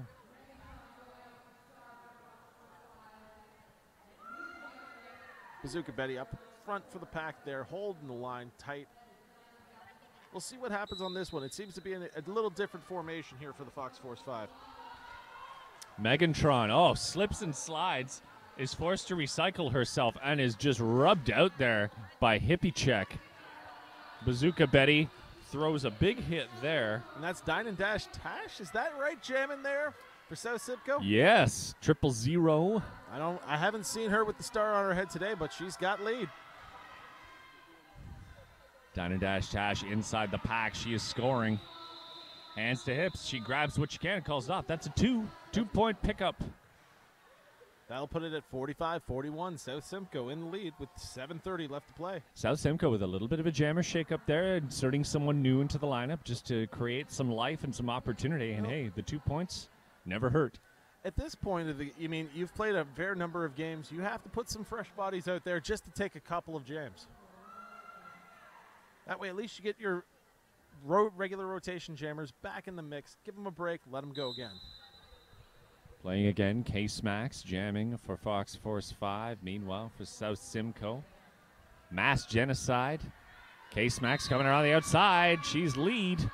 And Mass Genocide looking for jammer support.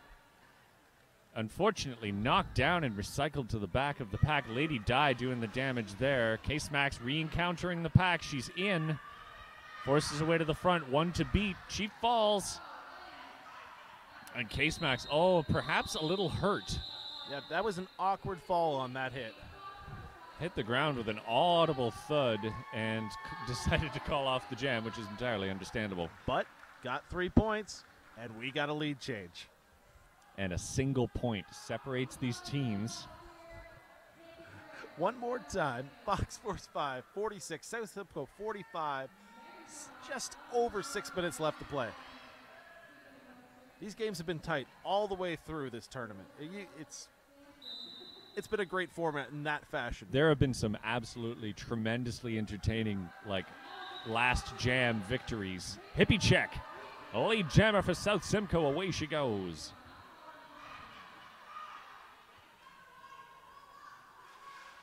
Megantron is tight on the back.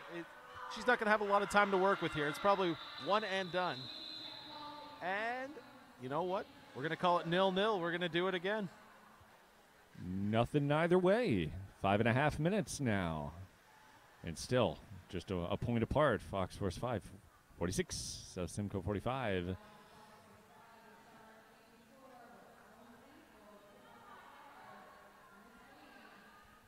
Seems both teams spirited. Everyone's got their little hands up in the air. Everyone seems to be comfortable out on the track, which is great to see at this point, being that everyone here is fresh meat, rookies, less than a year experience. It's great to see these teams battle out this fashion. And also playing a grueling schedule of several bouts during the day. Yes. So this is definitely a primer in the marathon. Amazon. Once again, lead jammer. Amazon, she's going to pick it up. She's got a little bit of time here to work. With Slow and Painful jamming for Fox Force 5, still stuck in the pack. And oh no, I believe she's going to the penalty box. I believe this is going to be a power jam for South Simcoe. Amazon now sole possession of the jammer star. Not that life is easy. She's forcing her way through the pack. But heavy defense being mounted here by Orangeville. Orangeville have been really good at recycling their blockers, getting them back up to the front, putting a wall in front, and keep doing it over and over again. Look at Bazooka Betty absolutely lifting Amazon off her skates and going half a track back in the soul crush. You know what? That was wonderful power. That was a power kill right there. Look at what was the final total on this one. We're just waiting for the jam refs to make their decision. It looks like 4 points there. And one more time, we're going to have a lead change. Lead change again. However, very effective penalty kill, as you said, Ross, by Fox Force 5 of Orangeville, limiting the damage. Now 3 points separating South Simcoe 49, Fox Force 5 46. 3.5 minutes remain. Here we go. That was a 4-point power kill. Wonderful power kill right there. Simcoe looks like they're coming up to the front here. And that's it. Once again, Dine and Dash Tash getting lead jammer. I mean, we got... It's Legsibitionist jamming for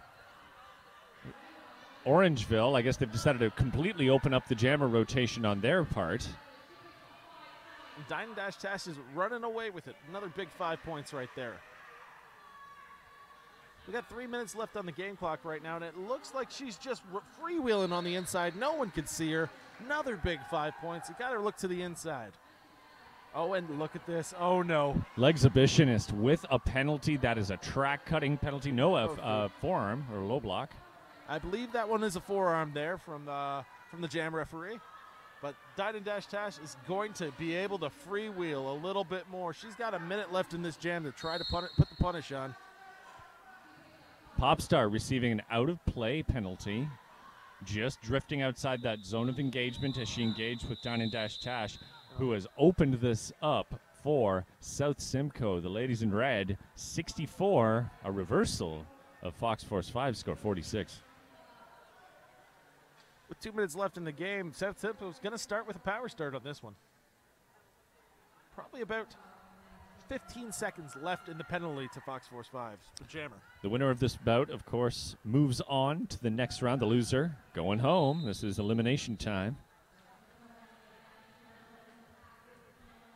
Looking out on the line, the South Simcoe jammer getting stuffed in the pack.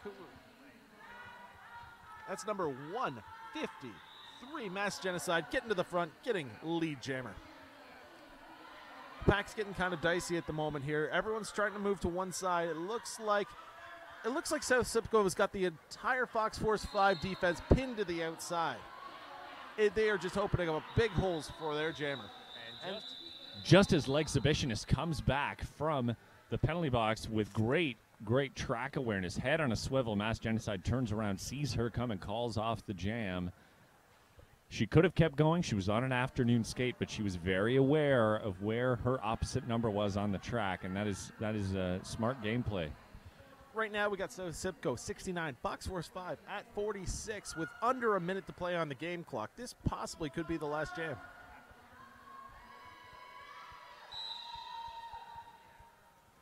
Oh, look at that. Wow, jumping out in front, number 20, Bazooka Betty. That's Fox Force 5 needed to get lead jam here in order to control this particular jam, see if they can get another one out of it. Bazooka Betty, another fresh meat player here with Orangeville, although usually plays in Tri-City. And she has had a very good tournament. 20 seconds left on the game count. South Simcoe Jammer breaks through the pack. She's got a little bit of time here to work. Another big 5 points for Bazooka Betty here. Let's see what happens. Are they going to... And that's K-Pow jamming for South Simcoe. Just as she reaches the pack, it's over. They call it. There's 2, 1, and I believe there's no more time left on the game clock. No one has called a timeout, so that will be it. Our unofficial final, South Simcoe 70, Fox Force 5, 51. Hey, the needs of honor satisfied by Fox Force 5, who've done very, very well today. These two teams were very, very even, with the exception of the one power jam where Dine and Dash Task pumped up a big number of points. Which will always bite you in that 20-minute format in the short game. If you give up a power jam, that could be all she wrote, Ross. That, in this case, it was. And that's it. That's the final single. It's an official final. South Simcoe 70, Fox Force 5, 51.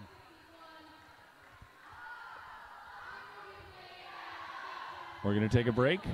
Of course, Fresh and Furious 2014 will continue. We got another team in red, the Divas from Toronto Roller Derby, facing off against the Renegade Derby Dames coming up next. And we'll be back very soon. I'm Lightning Slim for Las Vegas. Stay tuned. More to come.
Have one more. I think that's it.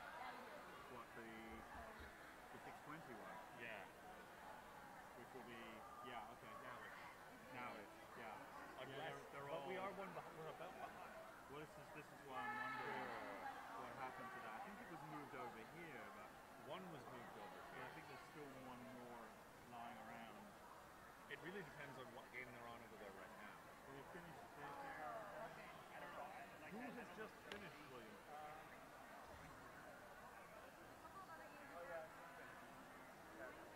That was Capital City in London. Just says black and green. Driving in that. Black and green? Yeah. Oh, who won? Oh,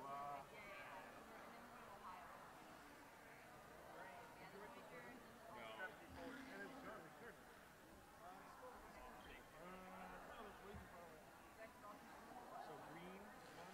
Oh, yeah. But which one was green? Both were green. Yeah. Balls.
here.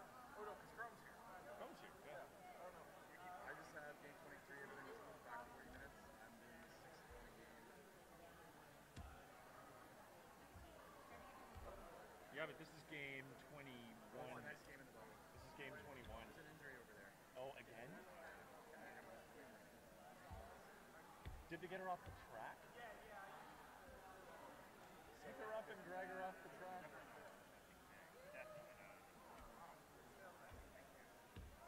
Maybe I did have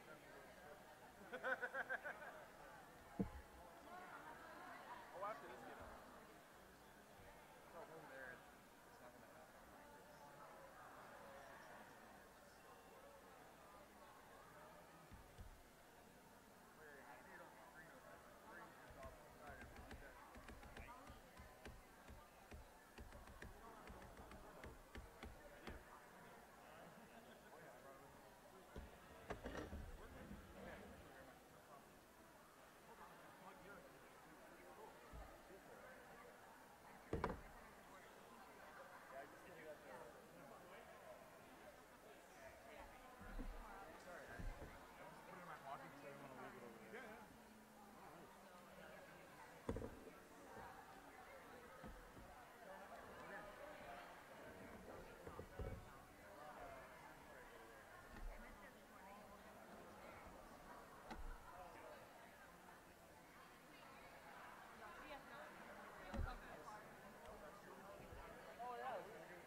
No, I'm not following that.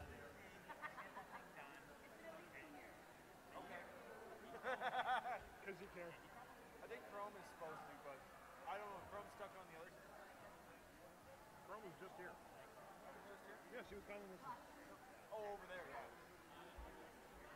Yeah, which I don't know why Slim stood over there. Like,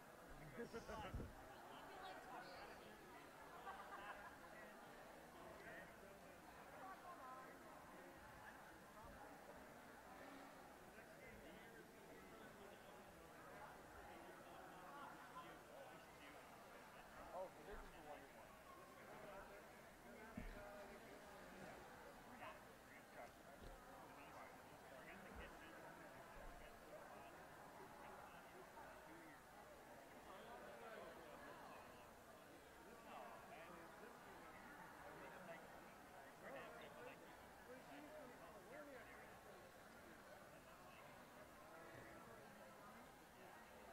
So wait, this game has one more. I don't like the other two. We can't bring him down. really?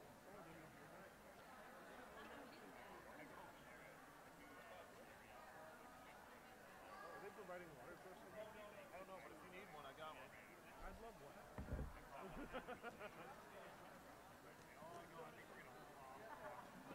Thank you. Oh, super grateful. Very effective.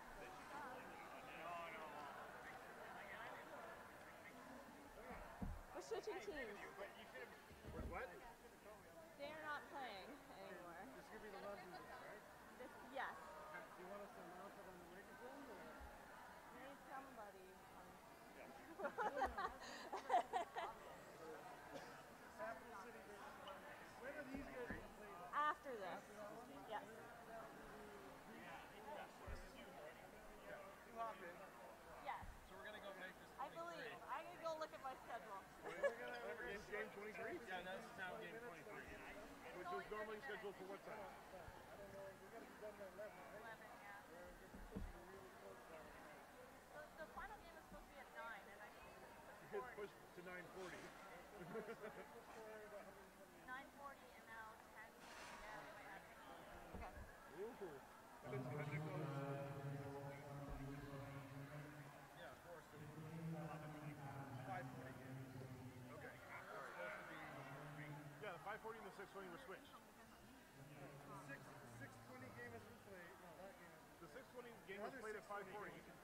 Yeah, the one in here. So one of the 3 games was London and Capital City. That's the game that's happening. This is game 23. Right? So game 23. Okay, game 23. Yeah. I'll sit here until someone does. At this point, it seems to be like, whoever we got. I don't think they're getting Oh, I don't think so.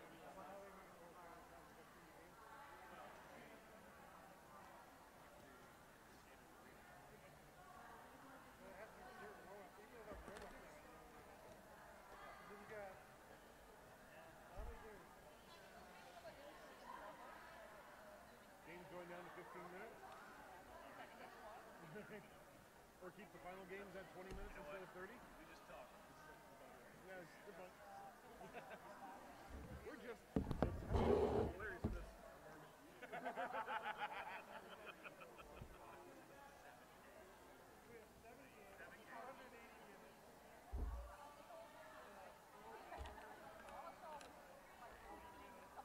And that brings us right on level. You want no more delays.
not even joking. This literally happens every year, but we're gonna reverse everything and just wait for these games to start.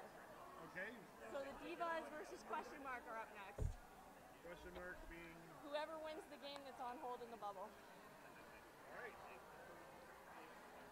Have you seen Guello? You seen who? Guello? One of the refs? No, not recently. I was supposed to find him. To be honest, I don't even know what he looks like out of his breath. That's just ginger beard. He's got a ginger beard. That's really white. That's the point of his I don't know. I was supposed to find him I feel right a special now. kinship, but I haven't seen him. Yeah. Maybe he's back in the locker room. I don't know. All right. I'm just gonna walk through.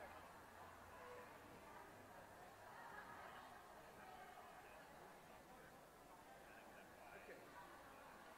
You know when someone's got something really cool on them, and you don't want to stare? No. And you don't want to stare at that one thing? Yes.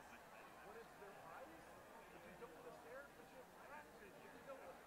You know the coolest eyes ever. Oh my God. No, I picked up the fact for myself. Okay. I don't know. I didn't really dig into how it works.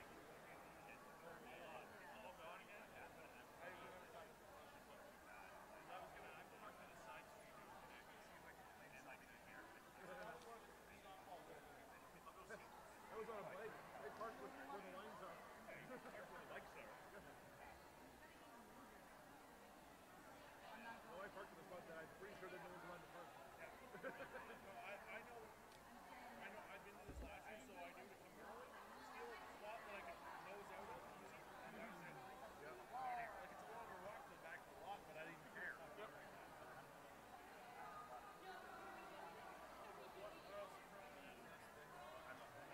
Yeah, I really do have to cut out at 11 just to make sure that I beat the rain thing. Didn't bring your slicker. No, but, you know, really, I've been caught in the rain before. It's just really comfortable. Although I've never done the 4-1 in the rain. Okay, it's chaos. Steven's game is going to start here. We're going to try and get the men's game. Yeah, the 10's game is starting as soon as we can get it going. I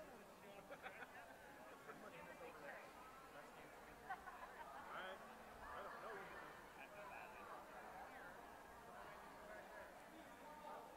I'll sit here until something happens. If there's a game in front of me to call, I will call it. What am I supposed to be?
to like, if only they would like refer to that. I wanted to somehow go, hey, get all your questions from this.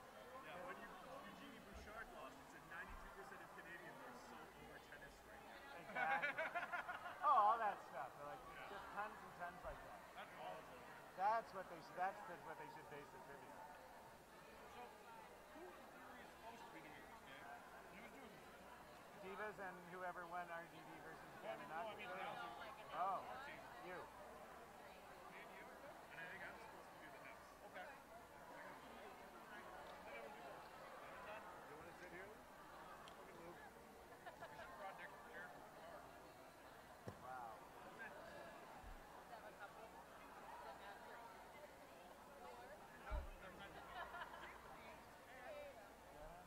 You always have to be ready in the car for random hangouts in the middle of nowhere. Yeah, when I had a car, it was jam-packed with random shit. I think I have a blocking shield up there right now, too. Yeah, I do. A blocking shield, golf clubs. Oh my god. See, that's the good thing about bike, is that you take nothing. Yeah. I have a minivan, dude. It stores everything under the seat. I have a Kia Rondo. Not as big, but almost everything. I can sit there and I can put a body underneath my seats in the stow and go, and no one would notice. Well, eventually. Well, once it starts. Well, if you come walk in the car, yeah. It's pretty airtight. Gas buildup. It might actually explode after a certain. Oh, that would be great. Like the body explodes in the stow. Like a whale. The car's good. Luckily, it's a rental. Oh. I'm thinking animals want in. Oh, man. Are they blue still? No? What? They're in it.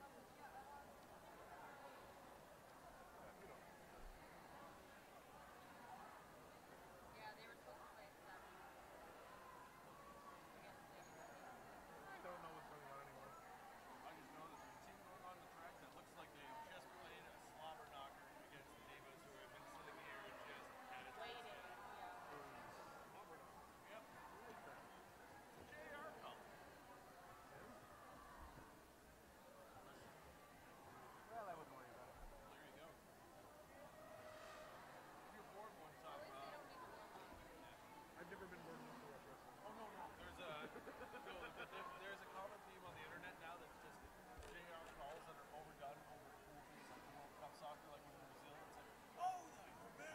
It's like, oh, like ripping off from like old Mankind matches and stuff like, oh, it's fantastically edited. Oh, the huge humanity. Yes. Oh my god, he's nearly broken it.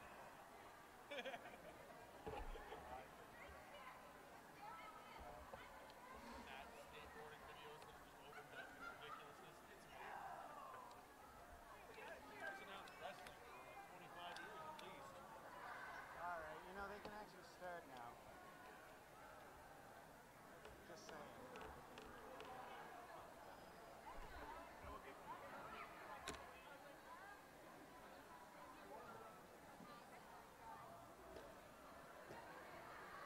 Well, this is a first. Yeah, it is. Experienced vet, guy who does this every once in a while.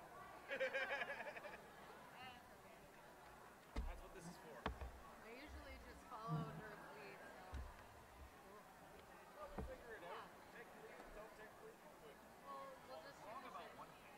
Capital City and Forest City are still there. And they're doing about right now. Okay. Forest has got a little break before their game.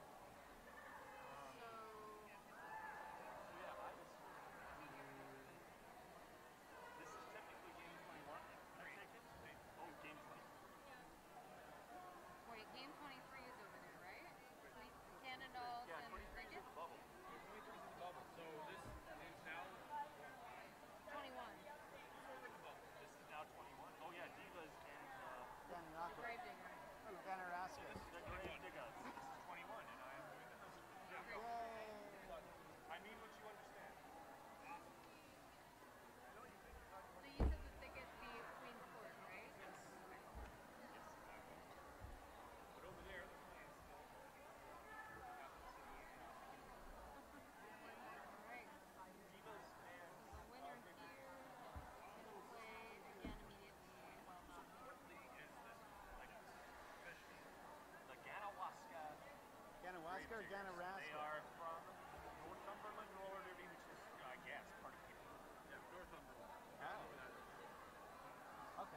No, I didn't know where they were. I thought it was Cumberland, Ontario. I thought it was a made-up name. Or like way out north. Yeah. So instead of Ganaraska, it's Ganaraska. Ganaraska. Ganaraska. Ganaraska. And you of course with the Divas. Yes. So they're a roller girl. They're roller That is what we're doing here, right? Wandered in off the street. Yeah. Hey, what's going on here? Hey, I heard you doing stuff. Hey, can I play?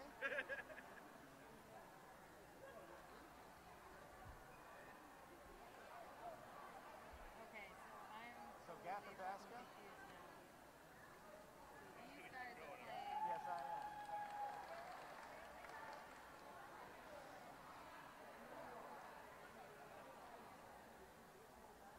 Yeah, it says on their shirt. So does that mean they're moving the bushes back? So I guess they didn't switch the games. I thought they were going to. This is technically 20. They did switch the two games. Yeah.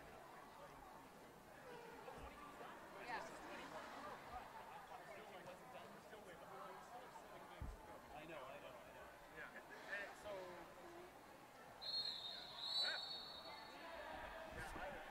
Alrighty then. Grab it, Mike. Yes. I don't remember. All right, and it looks like we are back here at Ted Reeve Arena for the Fresh and Furious.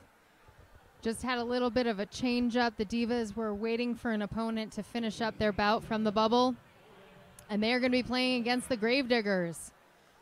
Fresh off a win against the Renegade Derby Dames from Alliston. That's correct. Up in the Elliston area. I'm Ross Vegas. And I am Monochrome. And we're here once again back here at Ted Reeve Arena. It's we're just getting a little bit later than started with this game. We've had a few problems over in the bubble, so we're trying to get everything sorted out. Mm-hmm. In your programs, this should be game 21 if you're looking at home, but unfortunately we don't have a whole bunch of information on the timing of things as we go along, but we'll keep you informed as we do know. Mm-hmm. Now, we did have game 22 already happened. That was the game against South Simcoe Roller Rebels and Fox Force 5. South Simcoe did pull away with that game, so they are going into the quarterfinals. We're not quite sure, again, what time that will start, but next up will be the Divas and the Gravediggers, and they also have an opportunity to go into that quarterfinal playoff that will happen here in Ted Reeve Arena. Now, just to set this game up for about 2 seconds here, the Divas have had a little bit of time to prepare for this game.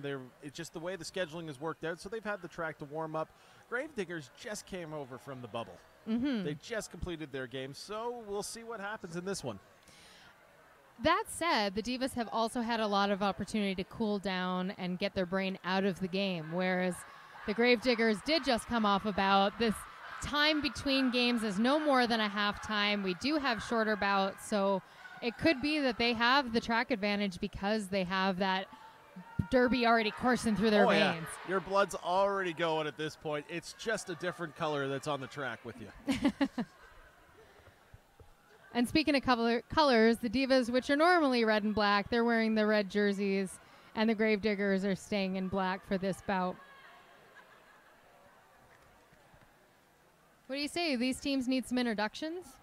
I don't, yeah, you want to run off the roster? Sure, let's see who's out there. So skating for the Divas, we have Bloc Quebecois, Holly Rocket, Gigawatts, the Anagard, El Capoon, Jammerhead Shark, God Jam, Juggernaut J, Jenny Spector, Jonah Kill, Fight of the Concords, Holly Mackinac, Vag Lightning, Kimikaze, Miss Demeanor Queener, and Gorsuch.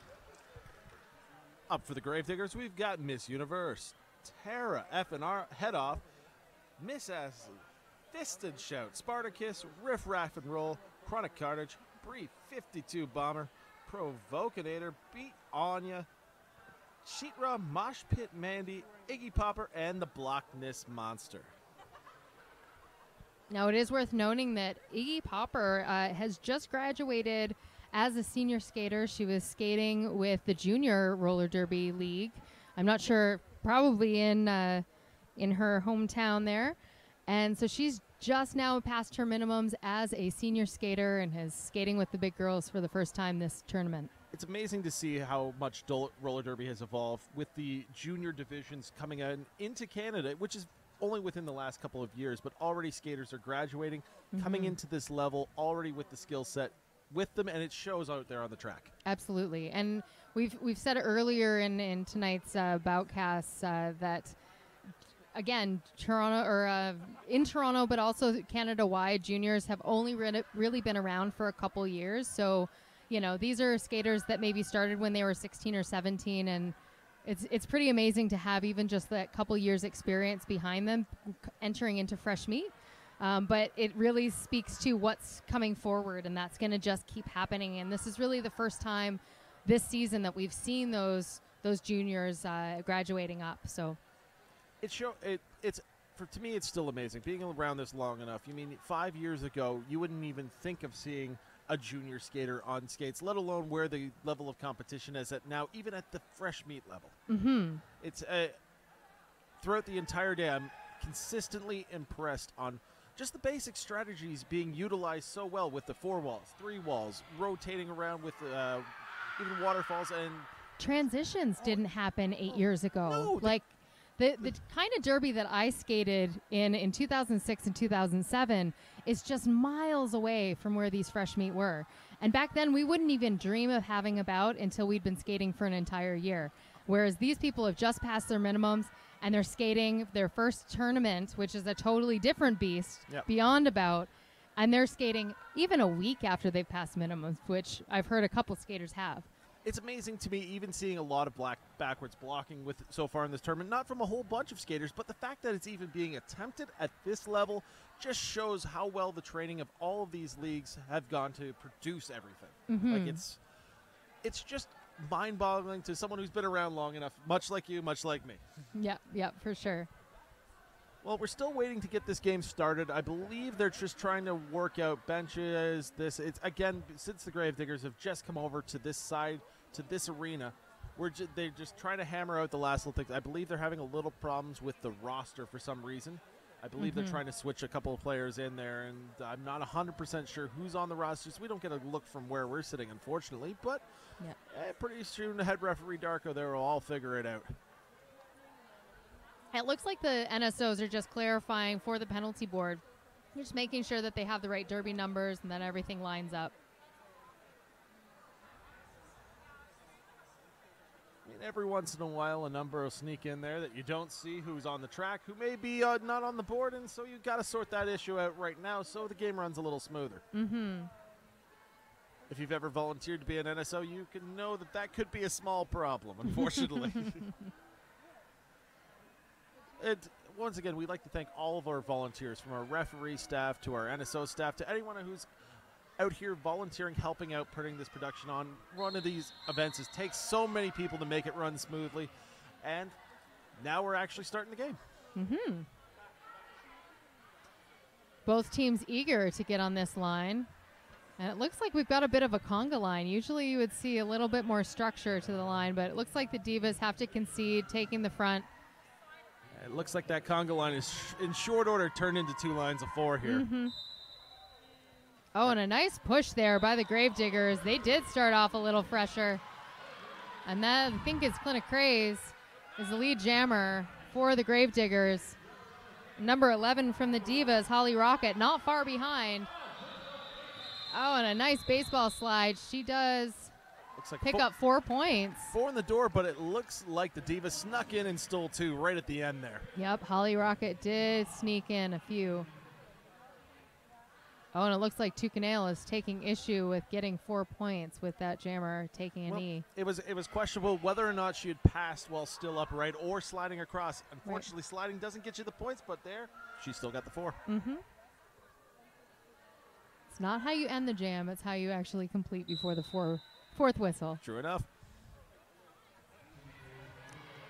Both jammers now pushing through. Unfortunately, because of our vantage point, it's really difficult for us to see who's jamming until they cross into 2, but that's Fist and Shout, number 15. And that's Jammer Head Shark jamming for the Divas. Fist and Shout hitting the pack. She's got about half a track to work with. And it looks like she's just really fighting with her own players, making some space. She has to call it off. just before Jammerhead hits the pack and picks up points. Neither team picks up any points on that pass. That's a tough one to do as a jammer. You get blocked in there, you look back, you see the opposing team's jammer, and you got to make your choice right there, whether to call it or go through. Yep. That leaves us Gravediggers 4, Divas 2 with just over 18 minutes left to play.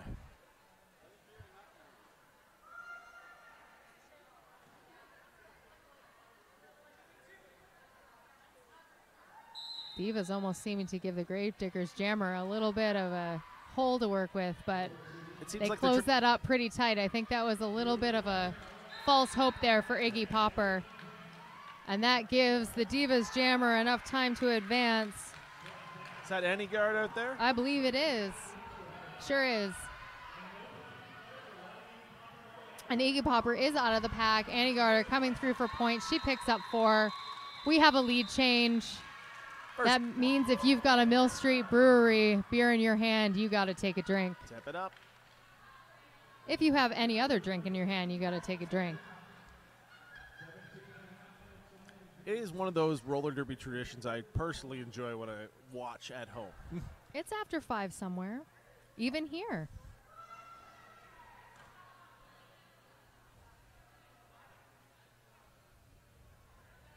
Both teams lining up. Both teams playing quite clean. We've got 5-on-5 action here. That's Holly Rocket jamming for the Divas.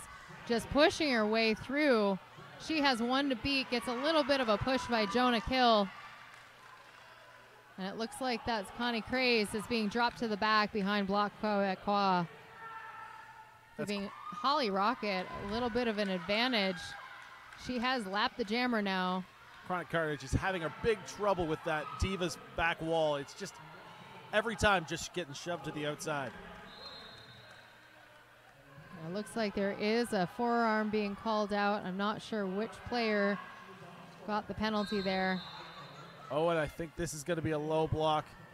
Yep, it's going to be a power jam, Divas.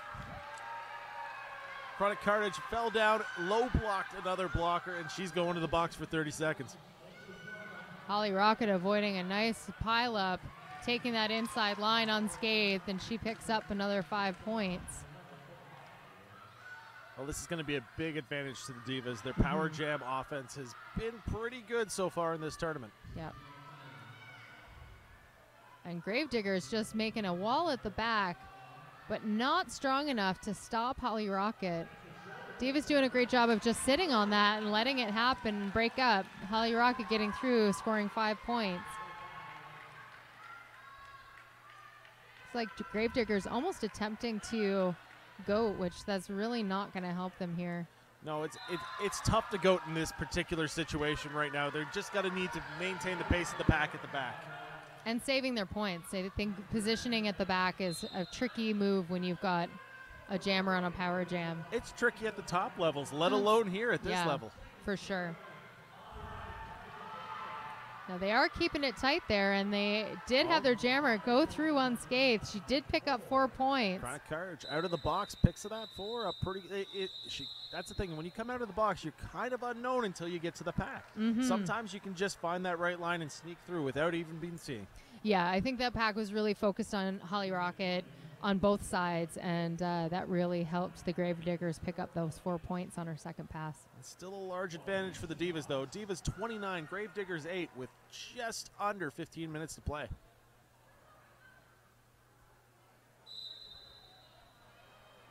Gravediggers trying to make a strong wall at the front there. And that is Jammerhead Shark. And she did re-enter legally. But Distant Shout took the lead jammer. That's the one that is the main. She's got about a third of a track advantage here. She'll have a little time to work. Yep. Oh, and she dives through. Had 1 to beat, calls it off. She actually only picked up 1 point. I think she touched the inside of the track when she called it off and kept it there, so she didn't re-enter play. So you only got your 1 from it. It was still a great attack, though. Absolutely. And 1 point is still better than no points. We've seen it happen throughout this tournament. 1 and 3 points can be the difference between advancing on and not. So, with 20-minute games, anything can happen very quickly.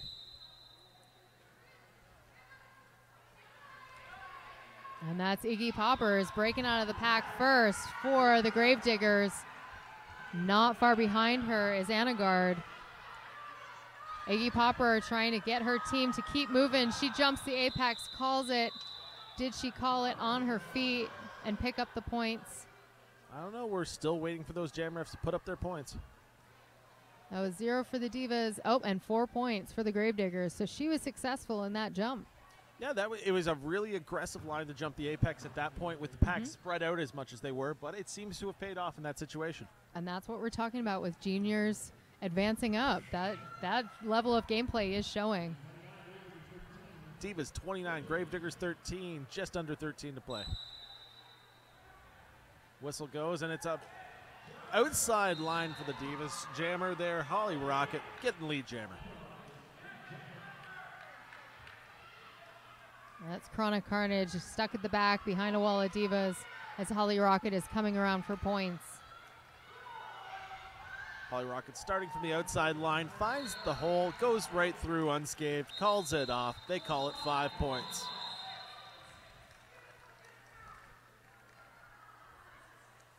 At this level right now, you're still seeing a lot of outside moves from jammers that don't seem to be picked up as quickly as we see in other games. But the thing with it is eventually you'll start to learn to move to the middle to try to work through buster wells. I've seen that a whole bunch this tournament because with the outside, it's just a long way to skate to get around there. Yep. It's okay. And unless you've got a wide open hole and you know that your players have got your back, it's so risky to take that out. But a lot of these junior players haven't had that hit, haven't seen that risk-reward situation just yet. Yep. So there's some benefits to being fearless. Yeah. And speaking of fearless on the outside line, that was Fist and Shout taking the chance, and it was well worth it. Gets past Block Quebecois, and she picks up 4 points. Oh. Jammerhead Shark. And that's going to be a penalty. That's a back block. Yep. Absolutely. Fist and Shout did call it off just as that was happening. So the Divas are going to start with no jammer. You still have to the end of the fourth whistles to get points, but in this case, also penalties. That back block engaged to the back, caused the blocker to fall down. That's going to get you that back block. Yep. Divas 34, Gravediggers 17 with just under 11 to play. It's Iggy Poppers out on the line for the Gravediggers. She thinks she's got that inside line, and she does. And Badge Lightning takes her out. Oh, and she's going to get called. That's a forearm. She doesn't buy it, but she's still got to serve it. She'll shake her head at that one. She thought it was clean, and it looked pretty good, but here we go. Iggy Popper attacking the pack.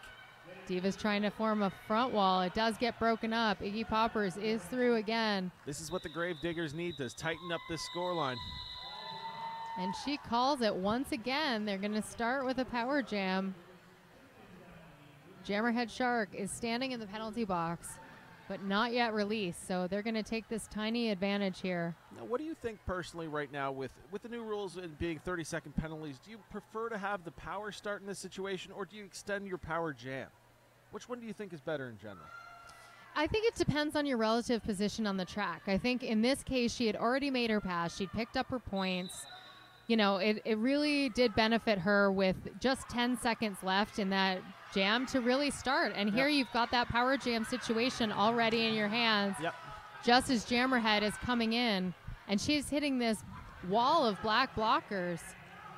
So here, again, you're seeing that advantage right now. Tear her head off, being an excellent blocker, throwing it back, reeling it back.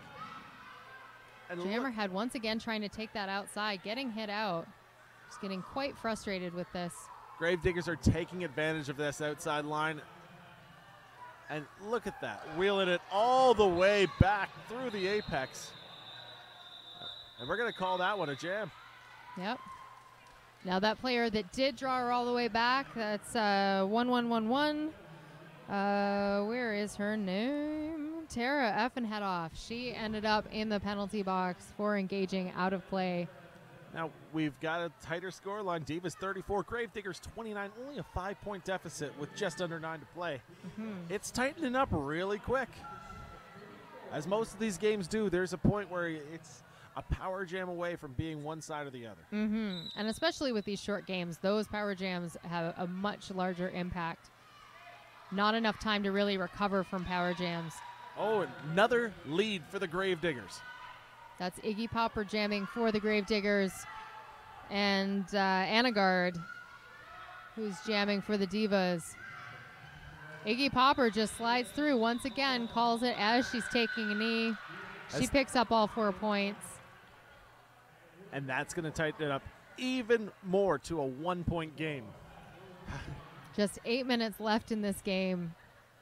This tournament's been nothing but excitement so far. Every game has been very close.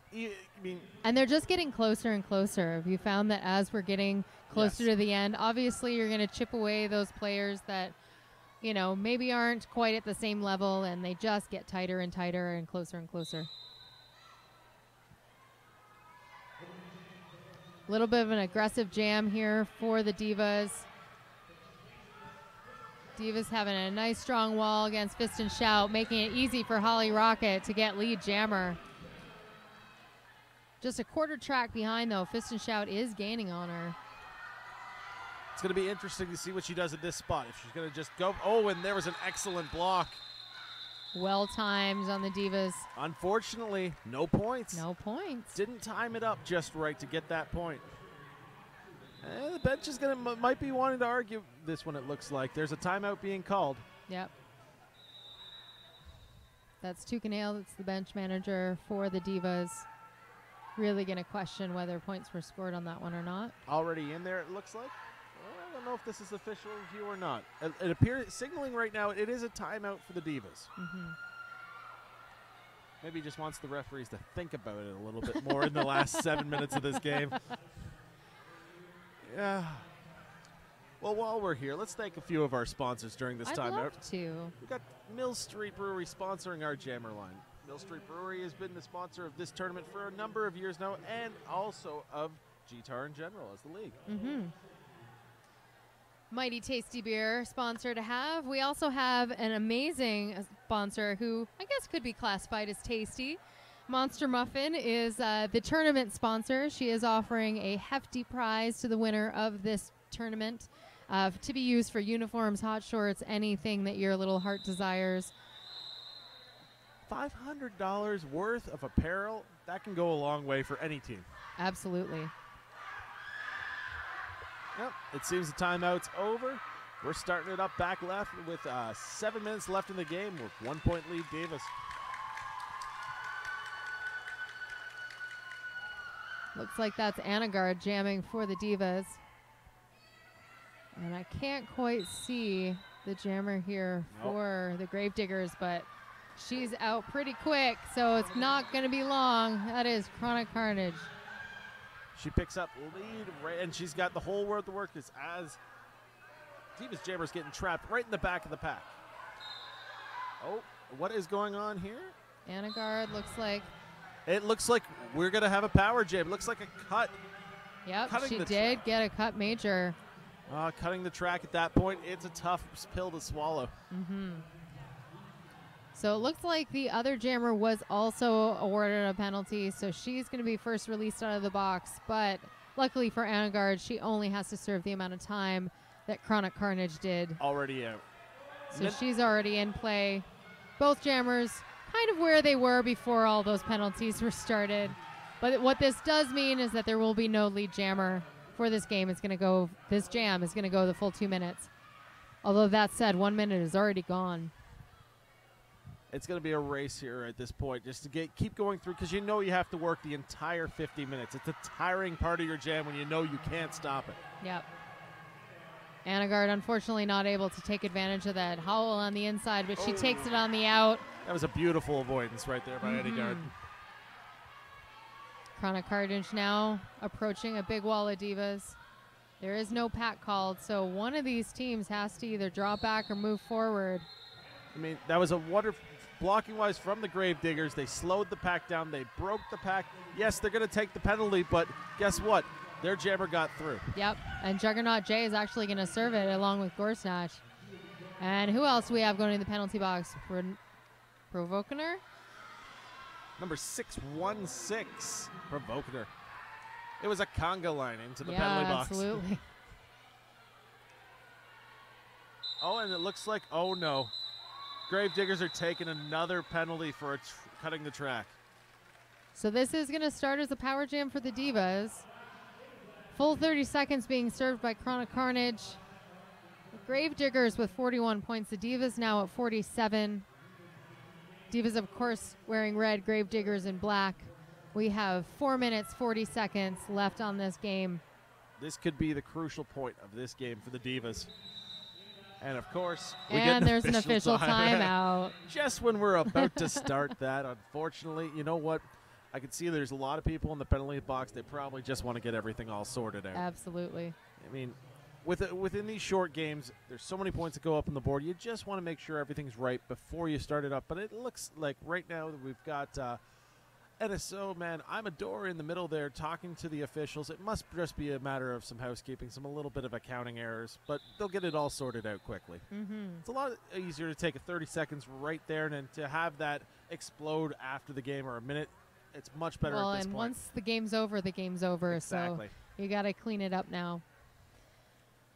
The other thing, too, is because we're running with short jams, there are only 4 penalties allowed before you foul out of the bout. So I think it's really crucial, especially with these short games, to make sure that you have all those penalties accounted for. And if anyone's really close or has fouled out in the process, then you got to switch those out fast. Yes, 100%. Gravediggers making it hard for Holly Rocket here to re-enter. She just breaks through the center. Divas are picking up out-of-play penalties for not reforming. And there's going to be a few here. Oh, no, we are running short of blockers out here. It is a mess where the pack is. Yeah, it's really hard to tell. I know it's somewhere around turn 3, but Holly Rocket doesn't care. She just picks up 5 points. And we've a lot easier for the jammers to not have blockers on the track. Yes. Well, when there's no blockers on the track, you just keep skating, and eventually someone's going to put up a hand for points. Chronic Carnage now coming around with, I believe that was our first pass. Pack's looking like it's starting to reform somewhere over in turn 3. But, well, and Holly Rocket calls it off. Let's see if we could. There was no more points up there, so the score stands as it is. 57 for the Divas, 41 for the Gravediggers. We've got a 16-point differential with just over 3 minutes to play. I mean, this is still, this isn't insurmountable. A power jam the other way. Absolutely. This game could change fortunes right quickly. Yep. That said, the Gravediggers are playing 2 blockers short. It looks like they just determined that just as gameplay was starting. So that's Iggy Poppers with the star for the Gravediggers up against Vag Lightning. Anna Guard jamming for the Divas. And it looks like that's Jammerhead Shark took that one last blow to release Anna Guard. She picks up lead and calls it before Iggy Popper can score any points. They both popped out there right at the same time. It was a tough call, and it looks like we're going to have an official review coming from the Gravediggers, actually. Okay. This is an odd spot to be having an official review, just because there didn't seem to be a whole bunch of action and change within this particular lineup, because there was no jammer penalty that happened during the jam, and there was no points that were scored during the jam. I'm not 100% sure what would be challenged at this point. Right. But it seems to be pretty vocal in there so far. Once again, our ref and a doorbell here, working as our jam timer for this crew, doing the old-fashioned Las Vegas maneuver. That's your move, isn't it? A long time ago.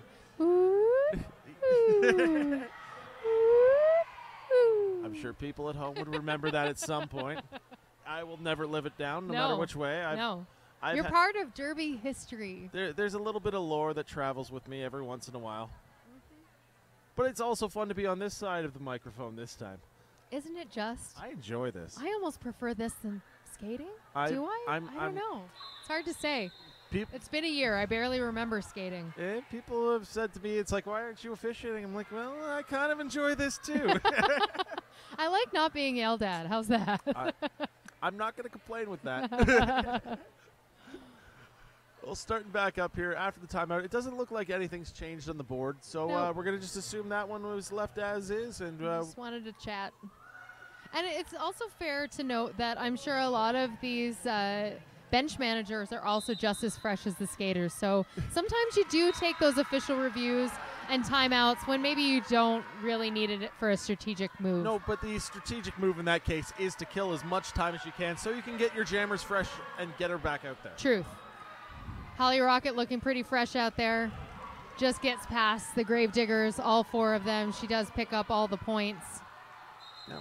And she does call it off before the Gravediggers had any opportunity to score. The Gravediggers have had a fair number of opportunities this game to put on points, but right now they're 20 points behind. Diva 61, Gravediggers 41 with a minute 45 left to play. I mean, this could be the last jam. We might have one more, but as soon as we get excited about it. Someone else is coming out here to. Wait, all right, let's It's see. an official timeout. It's just an official time. I think our head rep, Darko, was just looking to have a small conversation with the coaches. He's rolled over. Everyone's still on the track, so I can't see this one taking too long. Yeah. It also gives the referees and everyone else a little bit of a break so they can grab a drink of water during this situation. But we still have a lot of derby to play tonight, so we're going to be here for a while. Yeah, we are. But I've enjoyed the experience so far, and I look forward to the next couple games. And another Mill Street Brewery. Yeah, so long as the beers keep flowing, we'll we're keep all talking. Right.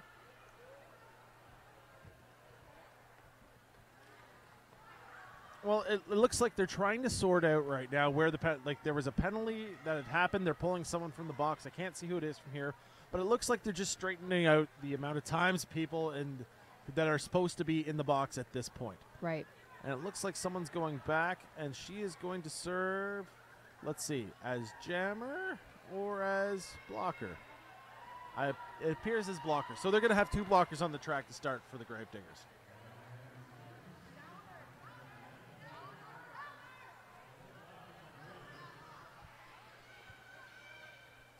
And as we're sitting here, we've got 2 teams warming up right behind us. Yep. We got our ladies paid for Royal City, and who do we got behind me? That is LaBouche's. That should be an interesting match coming up here on our next game. Mixed team from Quebec versus Guelph.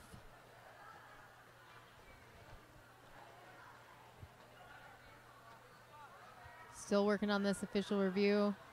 Looks like Jammerhead Shark is jamming for the Divas, and I believe that's Iggy Poppers lining up for the Gravediggers. They've once again pulled her out of the box, and I don't know if she is fouled out or, it's an odd situation. It seems to have gone back and forth, and they're discussing it over there. Unfortunately, we don't have a microphone into that meeting because that would be really great. But we get the explanation. But it looks, no, they're replacing her in the. Know what it is? She has fouled out. Okay. At this point. That we can it's either a foul out or expulsion. I believe it's a foul out at this point. Just they were checking the accounting. Yes. And now we've got it all sorted out. Yep. So that was Chronic Carnage being fouled out. So there is another blocker sitting in her place in the penalty box. Gravediggers still with only 2 blockers on the track. Both jammers on. Full complement of Divas. And outside line, and it's a tight race going out to the front here. And that's that is Jammerhead Shark. That is lead jammer, and she calls it. So the Iggy Popper cannot actually get through. Jammerhead Shark took the outside open lane that her blockers gave her, but on the inside, Iggy Popper fought through the inside, and they both met up at the apex. However, in this case, no points, but 30 seconds more off the clock. Yep. Just a reminder once again, Divas 61, Gravediggers 41, 1 minute left to play on the game clock. And as we all know, this game won't conclude until the natural end of one of these jams. Both jammers looking pretty scrappy. I can see that's Annegard stuck at the back. Oh, huge hit by Vag Lightning. Right into your that TV. was fist and shout. She does it again. She is sitting there just throwing shoulders. And again. Fist and shout cannot get off of Vag Lightning's shoulders here. She finally breaks away from her and is hit with another diva. Annegard comes through, picks up 5 points in the meantime. Diva's just swarming this jammer. Soon a no pack will be called, and Fist and Shout is out of the pack. And Divas now have 4 blockers to pick up points from, and she does. Annegard calls it off just before Fist and Shout can enter. And time has expired. So that is the bout. We're just waiting on the official final here. There were some penalties at the end of the play that they're just trying to clean up right now, but it looks like an unofficial final. Divas 70, Gravediggers 41.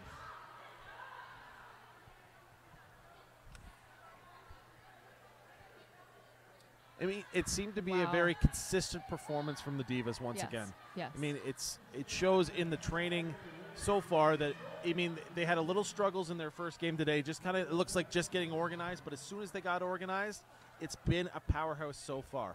Absolutely. And definitely worth keeping in mind that Northumberland is a very new league. So even though they've got some sisters in Peterborough and throughout that region that's helping them through, Toronto Roller Derby has been around for 8 years, and all of those skaters from CN Power and the Bay Street Bruisers and all of those teams are helping these divas excel and move up to the home team. So so you really see that league experience coming through in the fresh meat programs as well. Very true.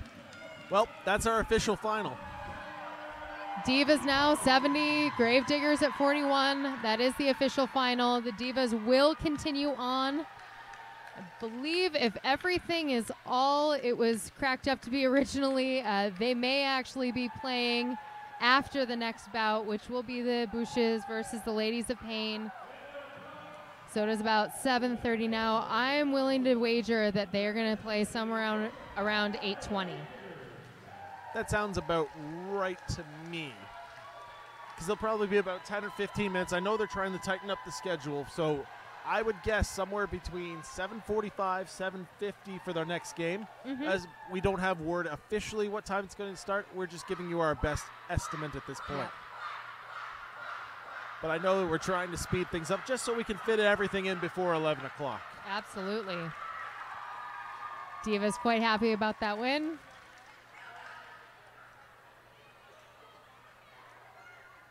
I think that's about it for us, isn't it? It sure is. Excellent. I think it's time for another Mill Street moment. Well, thank you so much for joining us for this bout. Stay tuned. We will be back in about 10 minutes if everything goes as planned, and we will see some more derby action here at the Fresh and the Furious in Ted Reeve Arena, Toronto, Ontario. I am Monochrome. I'm Ross Vegas. And we will see you in about 10.